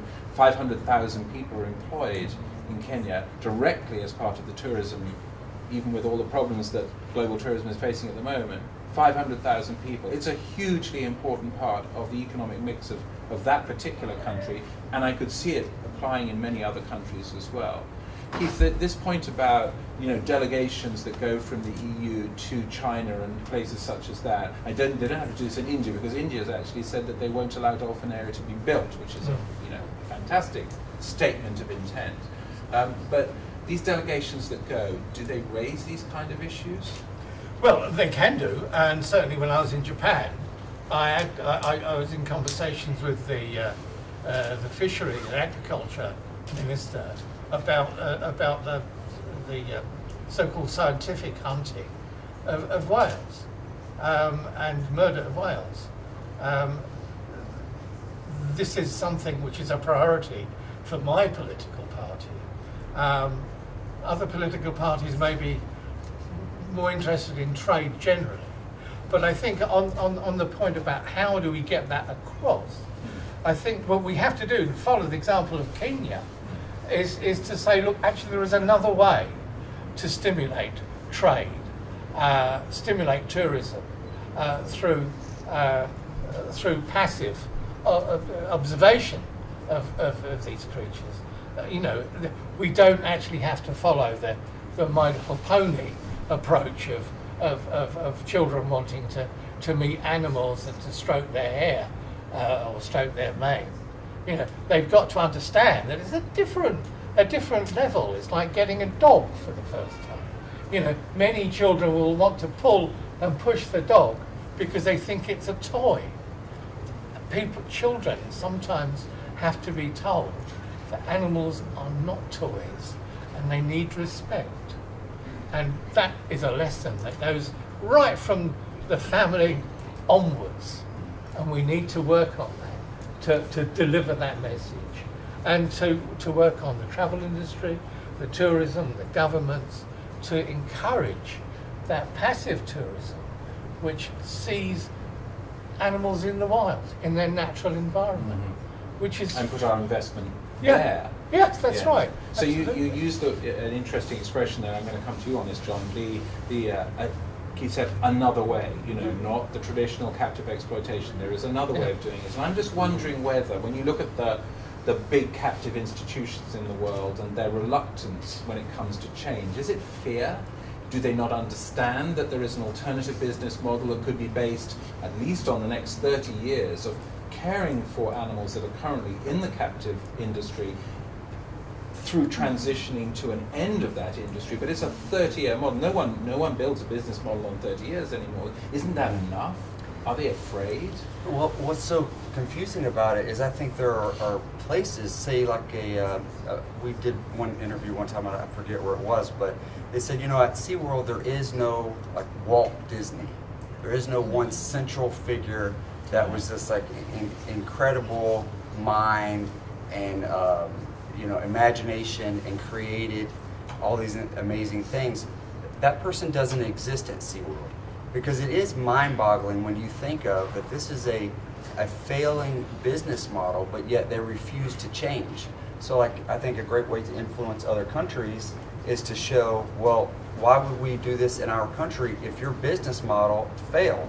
Well, their current business model, SeaWorld, since Blackfish, they've lost more than 50% of their stock value. This last year alone, just for 2014, they lost $80 million in revenue, and they lost 1 million visitors. That's not a thriving business model. Would they not say it's a blip? Blackfish effect for a year, but the business will come back, Well, and I was told that before some of my friends stopped being my friends at SeaWorld once I testified at the California State Assembly. But one of my last conversations with Petey he said that to me. He said, I don't respect what you've done by speaking out, and all you've done is you've caused us this blip for 1 year where we're going to see a slight dip in attendance, and we're going to rebound and bounce right back, and it's never going to affect us. Now he's eating those words because clearly, that was before March of 2014, and they had a horrible 2013, 2014, and I suspect 2015 will be the same or worse. So I just think that it needs completely new management and minds that will come in and say, okay, this is over. This is an archaic system. It had its place maybe at one time in the 60s or 70s, maybe it didn't, but it's over now. This is 2015, it's failing, we have to change it. And it surprises me that people at that level of business that should be very brilliant minded are waiting and still haven't made the changes. Okay, I'm going to have to butt in there, guys, because I'm going to open up the question. I'm going to sit next to you, John, if that's all right. Absolutely. Oh, it's nice on this side, properly in there. This is a much better deal. I'm going to ask questions from Twitter. Thank you very much for tweeting in, and I'm also going to open up the questions to you guys in the audience too, for everyone here on the panel. We'll start it off with Twitter at Quilted Orca. It was directed for you, John, but we'll open it up to everyone. John, you start today. Do you think we'll see an end to orca captivity within our lifetime? Absolutely, no question. It's over. I mean, I'm not just saying that because that's something I wish for. I want to my core, I believe it. If you could say when? How long do you think they got? I think at the most they have 20 years. 20 years. And do you guys agree with that, or Daniel, you're looking a bit sceptical? Yes, I am sceptical because yes, the people need to stop buying tickets, but we do have a growing industry, a growing market in China and Russia, which is still growing, and we need to target these growing markets. We've got facilities being built in the Turks and Caicos, in Madeira, in Phuket, in Lanzarote, in Cyprus, all happening in very tourism-focused destinations. So we need to all work together to target these issues. Otherwise, the dream, and I would love to have that dream of 20 years, is not going to be a reality unless people work together. Okay, but thanks. I think if it's just orcas and it's just the US, I think that can be achieved in 10 years. Right, and why is that? Why is the US so different to That's the where we're making progress, and that's our jurisdiction, really, the US and the EU together. And I think we're going to have trouble with Russia and China. I mean, their human rights are questionable. Right. So, you know. Animal rights. Exactly. And Will, that idea of human and animal rights, how do you tackle an issue like that? How do you try and get them to, understand the way that those in America, those in Europe are thinking? Well, I don't know. I mean, I think change comes in various ways, and it sometimes comes in an incremental way, such as what's happening under the ABTA guidance. That's incremental change. Don't mistake it. Sometimes the change is more about, and I hate to say this, more about smoke and mirrors than about reality. So I'm afraid, and I've had that discussion with them, but I think that the Virgin Pledge that's out there is not really worth the paper it's written on. There's so many loopholes in it that it actually allows for the continued taking of cetacean from the wild under rescue. It still allows for the breeding of cetacean in captivity from rescued animals. So I don't think that that's the fundamental game changer that we hope for. That doesn't mean that I don't think that Virgin's door is open for further dialogue, and they've already told us that they're in listening mode. And it takes industry leaders to change industry, and I'm hoping that that will happen. And I'll give you one concrete example, and that is, and I call it the Berlin Wall syndrome, and that is, as a person of a certain age, don't guess, I used to look at the Soviet Union and the Berlin Wall as immutable. We were always going to have the Soviet Union, and that Berlin Wall was going to be a blight on the human landscape forever. Both are gone. Both are gone. And I thought that the use of elephants in circuses in the USA would be here, beyond my lifetime. And yet, only a week ago, Alana Feld, the biggest circus in the world, with 20 plus elephants, has said by 2018 we're not going to have elephants in circuses. They're all going to be retired to our facility in Florida. Fantastic. Sorry, but I'm tapping Ringling on that one. Good. Can I just say something? I think all this is agents for change, and I think the film Blackfish, and if you haven't seen it, I suggest you do, is a very useful document, and it has now been seen by apparently 100 million people. It's good, John. You should watch it. You should. Actually, you look a bit like somebody. No, but I mean, the point is that film's message has been delivered to 100 million people, and what we need to be doing is to coming up with more agents for change, and in each of the spheres in which we are individually active. Fantastic. We need to move on to one question from the audience. This lady right here in the centre. Yeah, please. Yes. I'll try and be as clear as possible. That basically, with the demise of SeaWorld, my concern is, yes, we want to see the cetaceans be free, but my concern is with $1 million last year, is with the absence of the care of the orcas. You know, what happens with all that loss of money in the meantime? You know, are they? Does it affect the orcas? Does it affect the orcas and No. their care? You know? Because even when they were making the most profit, nothing has changed in those facilities in 30 years. So, and trust me, they'll cut the people and the staff and the barbecue restaurant in the park before they do anything to hurt those whales, because those whales are worth so much money, $15 to $20 million each. So they're going to do everything that they can to keep those animals alive, because that is their investment. The other stuff they'll let crumble to the ground before they give up those whales, and that's the reason why they're saying, oh, they can't go to sea sanctuaries, they can't go here, because they don't want to lose control of their moneymakers. But can I just? But what about then with the mental distress and excuse me for the name, is it Gilligan. Gilligan, you know, with his behaviour and obviously completely distraught and emotionally, you know, damaged. Damaged. You know, there is that emotional welfare surely as well, which is one of such big concerns. That's not being taken into account now. No. So it's Right. that It's not- until we get them out. Yeah. Yeah, they're all emotionally traumatized and damaged by being in captivity, some worse than others. But we would see it daily. We saw obsessive regurgitation, self-mutilation, hyper-aggression, aggression towards us. I mean, so many ways that would manifest itself. But just honestly, if the new CEO, whoever that is, of SeaWorld, knocked on the door one day and said, do you know what? We agree. We're going to change the business model. We're going to enter into a phase of self-extinction in 20 years' time.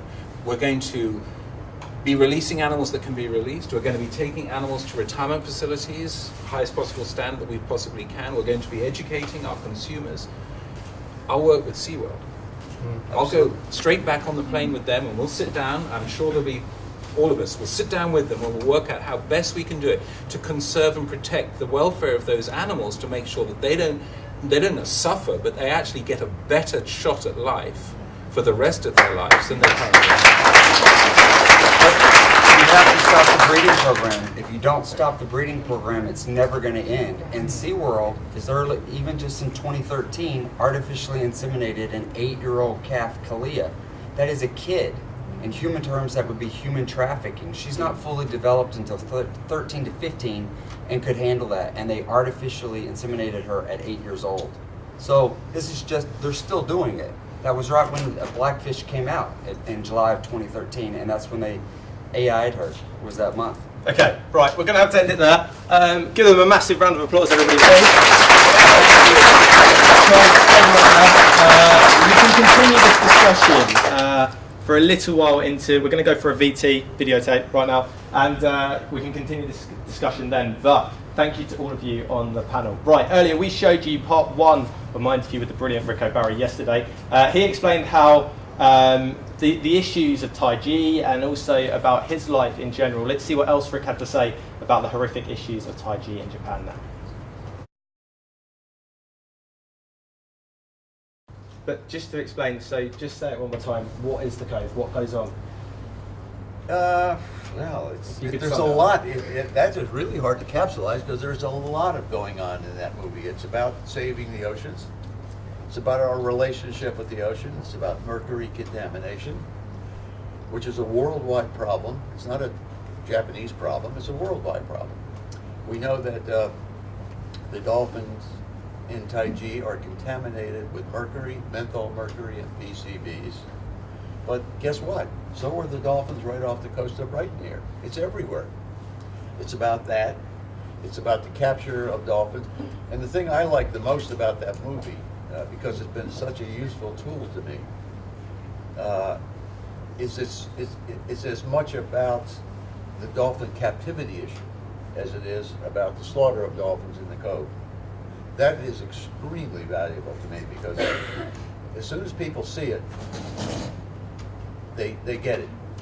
And they're going to think twice before they buy a ticket for a dolphin show. That's where the real power is. And do you think that, Twitter, social media, that plays a huge part? I was following them on Twitter, Sea Shepherd, everyone. And you can tell how much of an influence they have and how much of an influence social media has. Yeah. I mean, they use cameras, hidden cameras and things like that, as you saw in the movie. What do you think the effect is of social media? That's changed everything. It's changed everything because millions of people, for example, we have a colleague, a Japanese colleague, who does these tweet storms, a young lady in Tokyo. And she's reached 700,000 people just by tweeting and educating them. And then they go online and they start educating themselves. Social media has changed everything.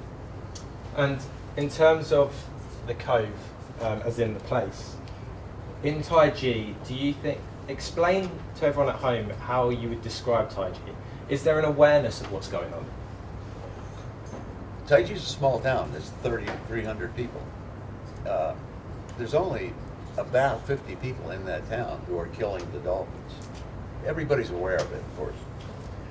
But they sort of take it for granted. I'll give you an example. There's a young woman, I think she's probably 23 or 4 years old, and I met her in a restaurant in Kikatsura, the town next door.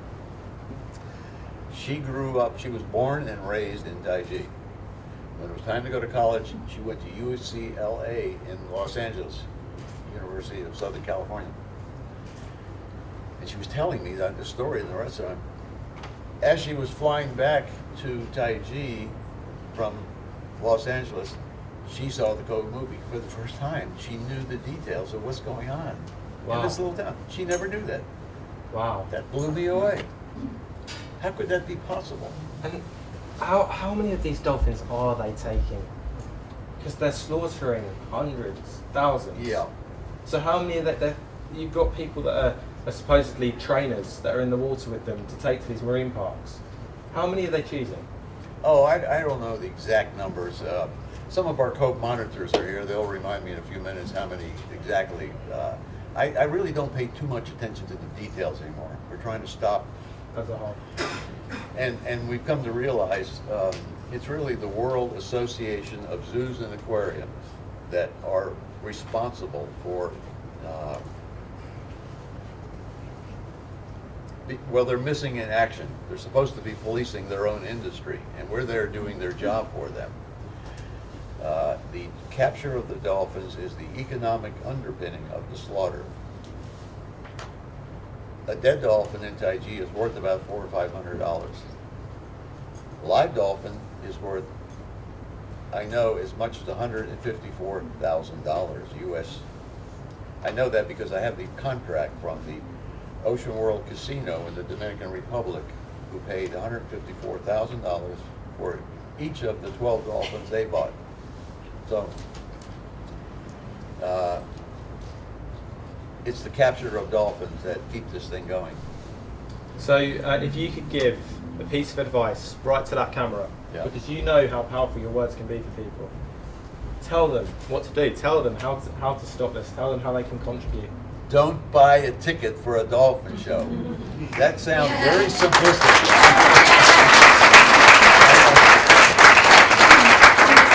But I know that sounds very simplistic, but it's based on supply and demand, like any other product. Yeah. And if people will stop buying tickets, the problem will go away. So we have a lot more work to do in Japan. If people want to support what we're doing, please go to dolphinproject.net and make a donation. We need money, guns, and lawyers. Money, We guns, don't need the guns. The guns are maybe optional, water right? guns. Okay. A lot of what we do is street theater, and so. Yeah, we'll cut the guns bit. We do need support because we're starting all over again. Of course. And yesterday, you know, I was talking to Will Travers Yeah. from Free Foundation, and I'm so impressed with this WhaleFest. The thing I like most about it is we're surrounded by like-minded people. I'm usually surrounded by people who want to kill me. We're all one here, guys, aren't we? We're all one. We're all with you here. So yeah, with the, maybe we'll partner with the Foreign Free Foundation. We need to do this in Japan. Yeah. You know, and have a celebration and get a lot of Japanese people together under the same roof and have music and fun and celebrate dolphins. And so we're looking into that. We're talking about that. My producer screamed in my ear, yes. So it's obviously very good. But yeah, I mean, in terms of you releasing the dolphins, how do you go about doing that? Just explain to us. Well, it's a process, and the protocol. I've been writing it for years. It's on our website also. It's really reversing the training process. The first step is to get the dolphins out of the tank and into natural seawater, where they can experience the natural rhythms of the sea and the tide and the current, and getting them used to eating live fish again. And how do you do that? How? By introducing live fish into the sea pen. We built a sea pen. Brazil, Guatemala, Nicaragua, Colombia, Haiti, Korea, we've done it in all of these places. So when SeaWorld tells you captive dolphins cannot be released into the wild, don't you believe that? Born Free did it recently last year in Turkey. There were a couple of dolphins that were released back in the wild. So it can be done and it should be done. So, in terms of SeaWorld saying that they can't be released back, is that part of their way of keeping? How far from the truth is that? Is there absolutely categorically every dolphin could be put back into the wild? No. Okay. No. So, Here's the, and I've thought about this for many years. The solution to the problem is this: one, stop capturing dolphins. There's no need to capture dolphins for any reason whatsoever, not for research or entertainment or anything, other than to rescue them. Two, those that can be released into the wild, that are identified as releasable, should be. Those that cannot be, can be moved to and there are many of them that cannot be released in the wild. Not all of them are mentally healthy anymore. as an effect of the marine parks. Psychotic. Yeah, but because of what we have done to them. But all of them can be transferred to a natural sea pen or a cove that's fenced off for their own protection, and a sanctuary. We have sanctuaries for lions and tigers and giraffes and gorillas and monkeys and dogs and cats, but there is no sanctuary for captive dolphins anywhere on planet Earth. And realistically, isn't that odd? It is. Realistically, how far away are we from this being able to happen? How long have we got to go? I'm not sure. I think we're getting closer. We've been looking for a place in Europe for many years. And one of the problems in Europe is the weather. It has to be like this every day. You've got to have good weather. Yeah. So it would have to be somewhere in the south, of course. We've located a place in North America. I don't want to identify these places because there are people listening who want to get involved. We have a lot of detractors out there, and if they know what we're going to do, they're going to make sure it doesn't happen. Don't give away any details. Just the rough guide. But they can be in a sanctuary just like other captive animals have gone to sanctuaries, elephants and so forth. And you think that's the direction that we're hopefully heading in? Yeah, and it can be profitable for the people who are doing it. In other words, SeaWorld right now could close their gates and move all of their animals to a sanctuary somewhere where tourists go. Coast, yeah. I was just in Mexico. There are 18 facilities there that have captive dolphins. There are hundreds of hotels with tourists from all over the world. If those and all of those tourists, every one of the hotels have brochures how to go swim with captive dolphins. Yeah. If they had an alternative, those same tourists would go to the sanctuary Absolutely. and support that, but they don't have the alternative. So it's really about, it's not just about creating a sanctuary, it's about doing it in the right place. Yeah. So that it's sustainable. So that everybody can be involved and everybody will be in it. Exactly, and it's not just about the dolphins. It's about young people, children who go to these places and walk Can I out just of say there. on that, sorry, you were saying young people. I think it's fair to say that a lot of people are inspired to be like you, and I think you've done that for a lot of young people. Oh well. Thank I mean, I think everyone would agree with that. When a lot of young people are inspired by what you've done. But yeah, if you could move slightly to your left, I'm being told. Oh yeah. The sun's in your face. Oh no, the other way. Sorry, right. Sorry, we're okay again. Yeah, I think it's people like yourself that are inspiring young people. And you know, we had the young guns on the show earlier today, who help with the conservation of cetaceans and things like that. And the work that they're doing and the passion that they were showing, it is really positive. It is really positive that everyone is moving in the right direction.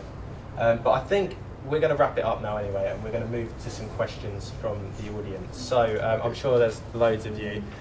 We'll start with you over here. Yes, I'd like to ask about your Japanese friend Ishi Izumi. Is he progressing with his taking people out to see dolphins in the wild? Yeah, but there aren't a lot of dolphins in Fujo anymore. He does as much as he can. Now he's starting to take people out, SUP, stand-up paddle boarding. You see these, I saw a couple of them here today, where dolphins are. But frankly, there aren't a lot of dolphins in Fujo anymore. And so he doesn't see them every time he goes out.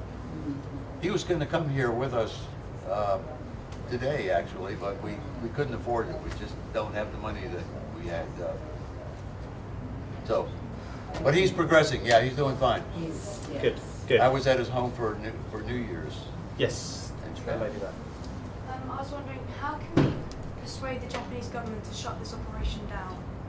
How can we persuade the Japanese government? We can't. The Japanese people have to do this. The dolphin slaughter in Taiji will end when the Japanese people rise up against it. And so our work is about connecting up with the Japanese people. They need to take ownership of this issue. How compliant are they?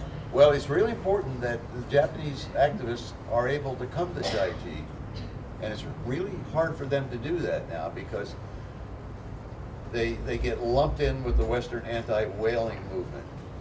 And it's a very different culture. You know, there's such a thing called kata, Japanese kata, the Japanese way of doing things.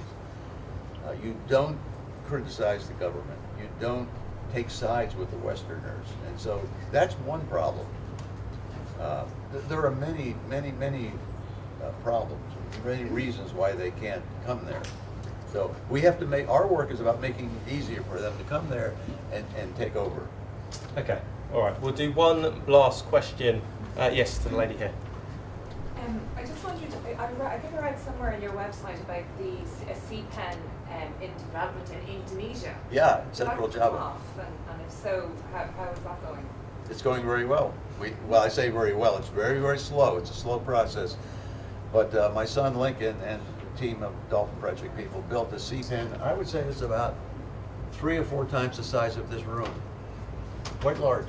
It's about a quarter of a mile offshore. And you were asking earlier about the process of rehabilitating dolphins. And I said you take them out of the tank and you put them in natural seawater. We've created that in Indonesia. The biggest problem we have there is corruption. One of the most corrupt countries in the world, especially the Forest Department. But things are changing. There's a new president that ran on a platform to end corruption. And for some reason in Indonesia, the Forest Department is in charge of dolphins. And they're extremely corrupt. So that every time we go to have dolphins confiscated and bring them to our sanctuary, corruption stops it. But now there's a new president and things are changing. They're taking that power away from the Forest Department and giving it to the Fisheries Department, which we have a very good relationship with. So I'm very hopeful in Indonesia. And is it a closed sanctuary or is it open to the public? It's not. No, it's a very remote place. Is it? We're talking jungle here. This is a real jungle. But the reason we built it there is every dolphin in Indonesia was captured there. That's their home range. And so it's a pretty easy process to get them back into their home range if we just had the cooperation of the government. And we're going to get that soon.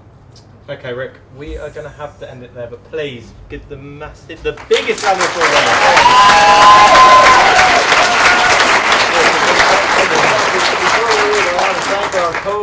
Our cove monitors. Some of them are here, I think. Taryn, I saw Taryn. Come in. The code monitors. Vicky, where are they? Some of them are here. Some of them are down at the booth. Come over quickly. Come in. I thought I saw Vicky walk into the room. Where are they? They're coming. Yeah, good. Let's speak to you guys very, very, very quickly. Yeah, and Vicky brought, what, 8 kids. Eight kids from Thailand. She lives in Phuket. Wow. And so now we have children coming to Taiji. Incredible. Yeah, just tell us a little bit quickly. Oh yeah, so once I kind of been to Taiji, I started working at the schools in Phuket where I live and just educating them about captivity and why it's wrong. And their teacher decided she wanted to come with me in, when did I go? January, February this year. So the kids were like, we want to go with you as well. So the teacher said, well, if your parents say you can go, thinking. Yeah, they might say, yeah. There's no, and 8 of them came, and they were with us for a week. And what just out of interest, how did they feel about it? They were incredible. I mean, they handed a petition into the mayor. Actually, Taryn came to film them. Yeah. They were really strong, actually. They witnessed everything. Like they saw one of the worst slaughters that I witnessed. They were with me. And all they said to me, they were like, Vicky, I hope they kill all of them and that none of them are taken into captivity. And I'm like, if that's what you go away with, if that's what seeing a hunt, if that's what it means, it even just goes to show how wrong the captive trade is. And Rick's right, it's gotta stop. Don't buy a ticket. Oh yeah. Taryn's been there many times. Yeah, I mean, the biggest message is the fact that everybody wants to drive hunts to stop with the killing. The fact of the matter is they're going to continue hunting dolphins if they still have a captive industry and are still selling them in Asia. So what I've got to ask you is, you come face to face with these people that are slaughtering, more or less, the people that are slaughtering. Is there any remorse at all, or is it to them business is business? They're cows. Cows. Yeah, there's an abattoir worker any worse. I take it you're talking about that's how they see the dolphins. Then yeah. Yeah. Stuff, right? Okay. Yes. Sorry. Sorry. Yeah. They just see them as cows, pigs, or anything else that they can take from the ocean. It's kind of something that's interesting about Japan is that they have laws about cruelty to animals. They don't apply to anything that comes from the ocean. How ridiculous is that? So there's a lot of marine life that are treated in substandard conditions. But how has that been left? Like how have they not altered that? They're just excluded. It's not included enough. But is there a particular reason why that's the case, or is maybe they just don't? Maybe they just see everything from the ocean as something that they can take. And I'm really positive about that changing. When we try to talk to people that are in these facilities that go to watch the dolphins be in a capture facility, and just say no, they're not resting, they're bored to death. I mean, they're doing nothing here. That doesn't look normal to you, does it? So. And I follow what you guys do all the time, as I say, on Twitter, everything. And I think I speak on behalf of everyone here when I say thank you very much for everything you do.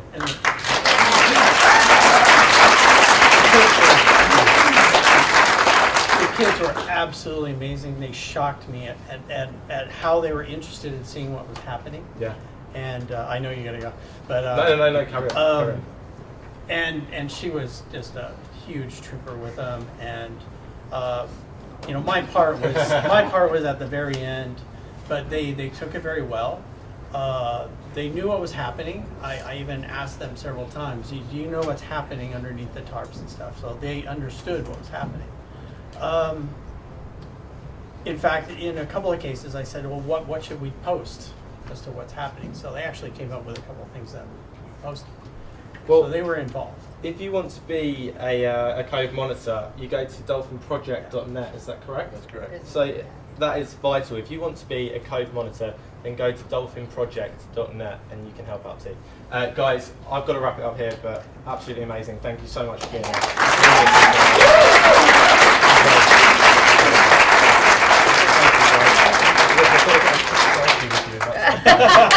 I can't let this opportunity go, to be honest. It's got to be done. So we're nearly I've just been told to go right now, okay. So we're nearly at the end of the show, but before we go, what is the solution? Well, we've got a wonderful, unexpected panel right behind us, and I'm very excited about this. We've got the likes of Ric O'Barry, John Hargrove, amongst others, and we're just going to have a little chat actually. We're going to relax. It's been a long day, hasn't it, guys?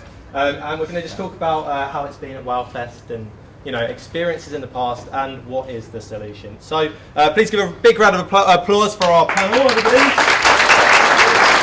Right, so if you've just tuned in, then we should do a little introduction. John, would you like to start? Sure, my name's John Hargrove. I'm a former senior killer whale trainer from SeaWorld and Marineland and Antibes. And I resigned in August 2012, and now I'm passionately against keeping killer whales in captivity. So that's why I'm here today.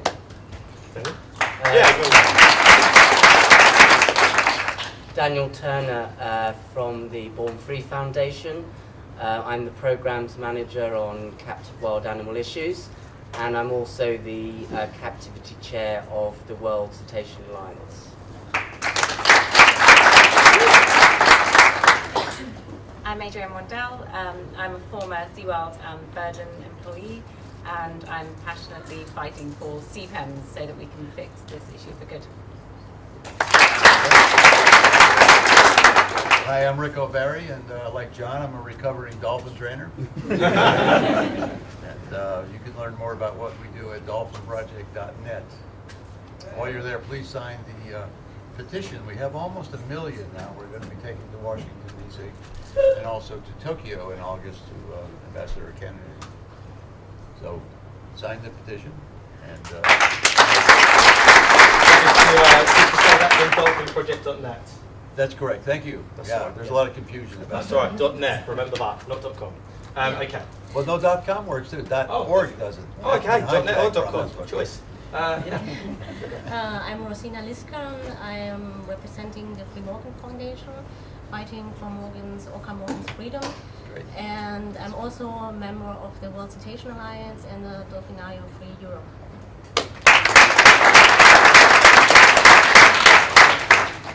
I'm Roy Mulder. I'm here with the Canadian Marine Environment Protection Society, and I also happen to be the chair of the World Cetacean Alliance's Global Council. Such esteemed company, it's hard to. I was tempted to make up Lion Tamer, but I thought with this audience, I'm going to get told off for that. There you go. That's the only thing that beat this line. I'll tell you. My name's Dylan Walker. I am the Secretariat for the World Cetacean Alliance. I'm also one of the co-founders of WhaleFest. Can I get in my little plug as well? Go on. So we've been running this Wild and Free campaign over the course of this weekend. We have been running the Wild and Free campaign over the course of this weekend. We have raised £7,000 so far. Still incredible holidays to be won, amazing tales to be bought at auctions, and text or donates to happen. But we've got to beat that £10,000 total from last year's campaign. So keep going, guys. Thank you. And Dylan, tell us where the fund's going to, just so people know. The funds are going jointly to the Born Free Foundation and the World Cetacean Alliance and its partners for a whole suite of activities, including educational efforts that we're trying to make, lobbying government, and also providing additional evidence that we need for the travel industry so that they can understand better that we really can't keep these animals in captivity. Brilliant. Thank you very much. Right, so guys, how has your WhaleFest 2015 experience been? Was it good, John? Yes. It's exceeded expectations. Is it your first time here? It is. Oh, I was fortunate enough someone invited me. Thank you for the people who did. You know who you are and made it possible for me to be here. But this is important for me. This is a healing process for me, I still feel, because I'm only 2.5 years removed. It's amazing some of the things that still pop in my head that of course I immediately can rationalize away, but it's just such deep embedded programming that I had for so many years and decades. And it's also very important for me to see people, because when people send me messages, which I appreciate, it's not the same. But when I see, like on you know, social media, yeah. So, but when you see someone who's real come up to you and hug you and say thank you for what you're doing, it means a whole lot more. Well, I'll tell you what, there's a room full of people that'd love to do that. I promise you that. I'd love to do it too. As ex-SeaWorld trainers, I wasn't a trainer. Wasn't a trainer? No. You worked for SeaWorld? Yes. Okay, my apologies. Ex-SeaWorld employees. You've obviously both done so much research and kind of the idea of conservation and opposing marine parks. But are you learning stuff every day still? Do you feel like you're learning from others, the likes of Ric, you know, that have been in the industry or the fight for so long? Absolutely. I think, especially coming here as well, it's one thing reading stuff online, but you meet so many different individuals and so well versed on the different aspects of this, because it's a very complex issue. And I think that even just amongst us, we have our things that we're really focused on and we can just talk for hours about, and we kind of come together and it works really well. Yeah. But yeah, you're learning all the time, and I think all of us are. And I mean, do you see similarities between, you know, Ric's story and yourself? Oh yeah, well he's a role model for sure. I mean, he's reached an icon status level, you know, but it's so interesting because, you know, again, going back to that cult-like mentality and programming, I was raised in a system to hate this person, to hate Naomi Rose, Howard Garrett, Ingrid Visser. Doesn't mean it. You know, it didn't work. Yeah, it didn't work. We were conditioned, we were trained, we were told that these people were crazy. Yeah. So we were never even involved in their research or their work or whatever. They were completely just tuned out as the crazy people. Yeah. And then I learned on my own, once I left SeaWorld, that not only that they were not crazy, but they were actually pretty damn smart. And they had all this experience and knew what they were doing. And what was the point for you guys? Were you still at SeaWorld when you realised, you know, that Ric was not this horrible, demonic kind of creature, and he was actually speaking absolute sense? Were you still at SeaWorld at this point? Or? I was still at SeaWorld when The Cove came out, and they told me about it, and I just went in with an open mind, just curious about the issues. I went in as an animal lover.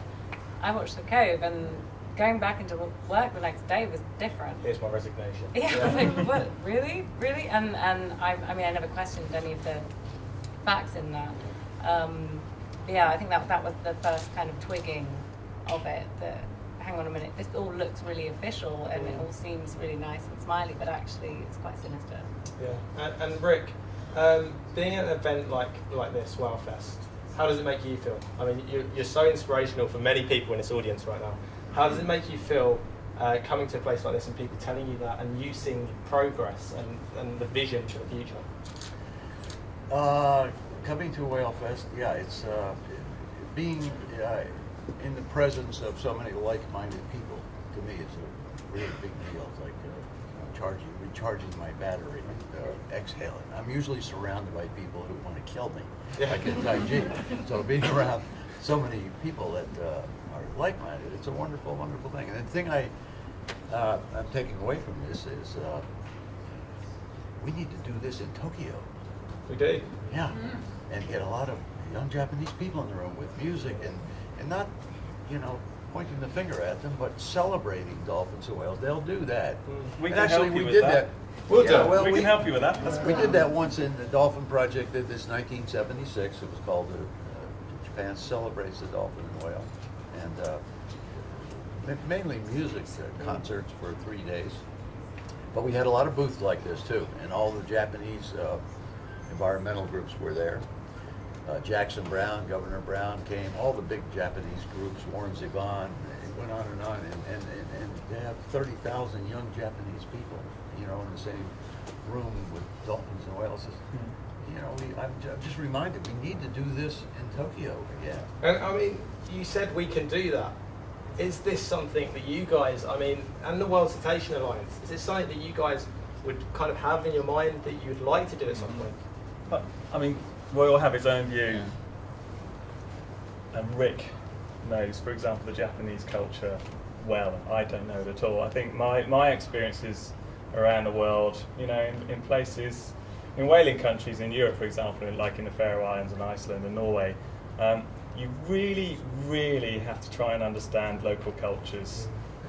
It's critical, actually, to making change, and sometimes, tough though it is, you have to recognise that change is going to come slowly and think about the longer term game. And no matter what the issue is, always the best whaling way of dealing with that issue is through local people on the ground. But sometimes the challenge of getting local people started on a project is really tough.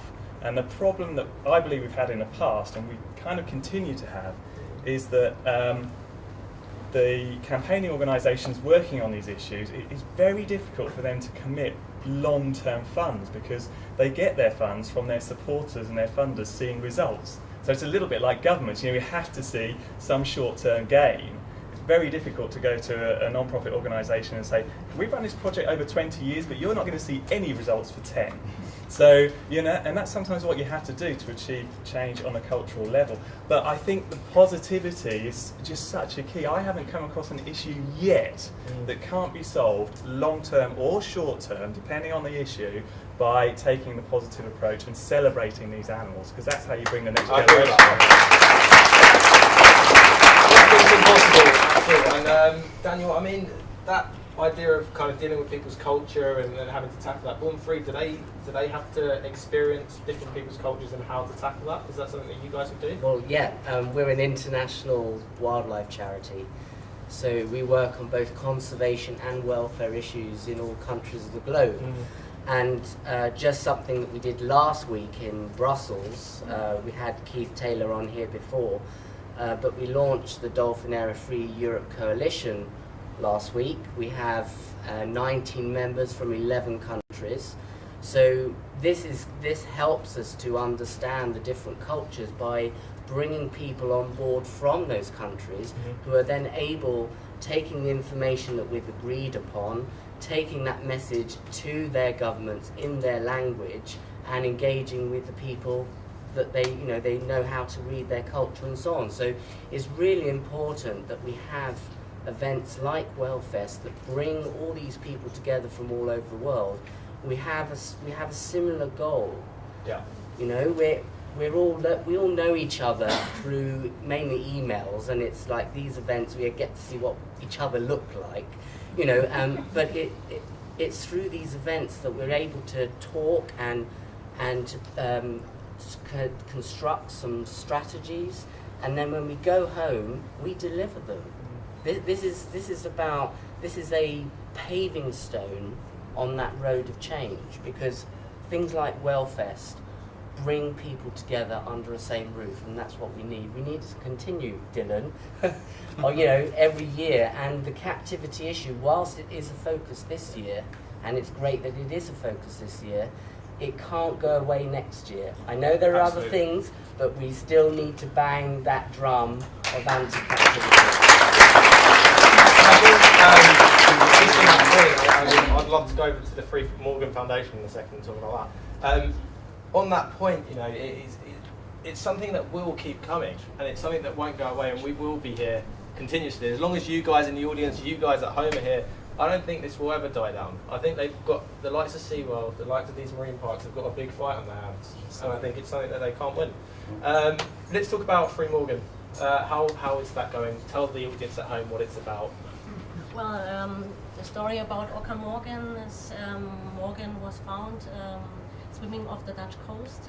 She was thin and low, and so the decision was made to capture her and bring her to a dolphinarium in the Netherlands for rehabilitation. But and Morgan did improved, her health condition improved very soon, but she was not released back to the wild again. But the capture permit was issued for capture, rehabilitation and release, but the release did not happen. Instead of that, she was transferred to another entertainment park in Spain, Tenerife, Loro Party, and she's still in captivity. So how is the fight coming along?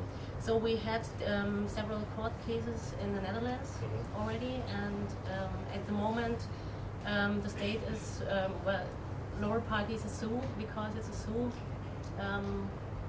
She can stay at lower parking. So Yeah. what's the solution? The solution, well, we are looking at all legal aspects at the moment, and also involved with US lawyers and Spain and the Netherlands, because she is now in Spain, yeah.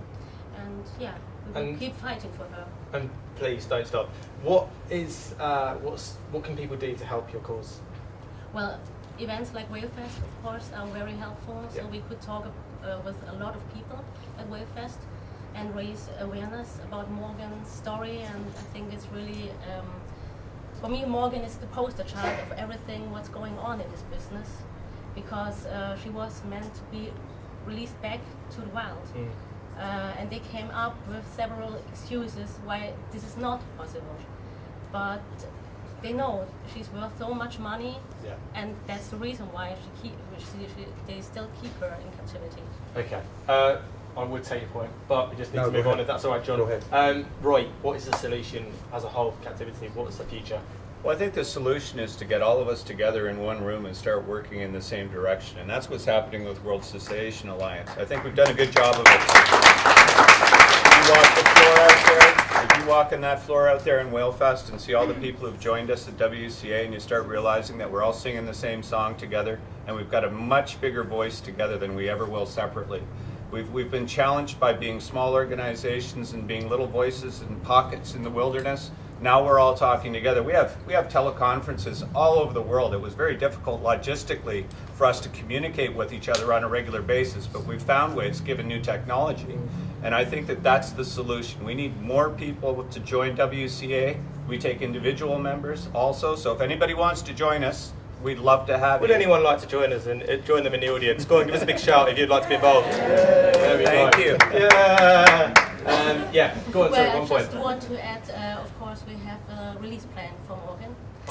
And so I think the solution for the captive animals would be to retire them, or, well, have them in sea pens, sea sanctuaries, things like that. So, and of course for Morgan, it's the region Norway, so she could be back with her family and in the region orca population. Perfect, thank you. And I know you'd love to talk about sea pens right now, but we don't have time. Guys, thank you very much. Rick, I'd like you to do one thing for us, if possible.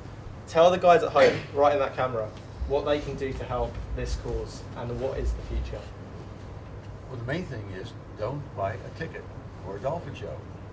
It sounds very simplistic, but that is the solution. It's based on supply and demand, and if we quit buying tickets and quit selling tickets, the problem will go away. Okay, thank you. Thank you so much. It's been brilliant to have you all here. Dylan, thank you very much for organising all of this. But finally, all that remains to say is a massive thank you to you for watching at home. It's been absolutely brilliant to hear from you on Twitter, Facebook, everything, and to know that you are watching. Thank you to all the volunteers that have been here. I know Dylan would like to say a massive volunteer. Yeah, you can give him a clap for that, that's fine. Thank you to all the volunteers. And of course, to our wonderful studio audience. Go on, give a big round of applause to yourselves. Just a final reminder that you can still donate by texting WhaleFest to 70007. Text costs £3 plus your standard message rate, and 100% of that donation amount will be received by Born Free on behalf of WhaleFest 2015. The charity number is 1070906. Please ensure you have the bill payer's permission. And remember, if you aren't based in the UK, you can donate too. Just head over to the World Cetacean Alliance website. Remember, it's down to us to keep dolphins wild and free, and one day it will happen. For now, though, until next year, it's a bye from us here at WhaleFest. Take care, everybody.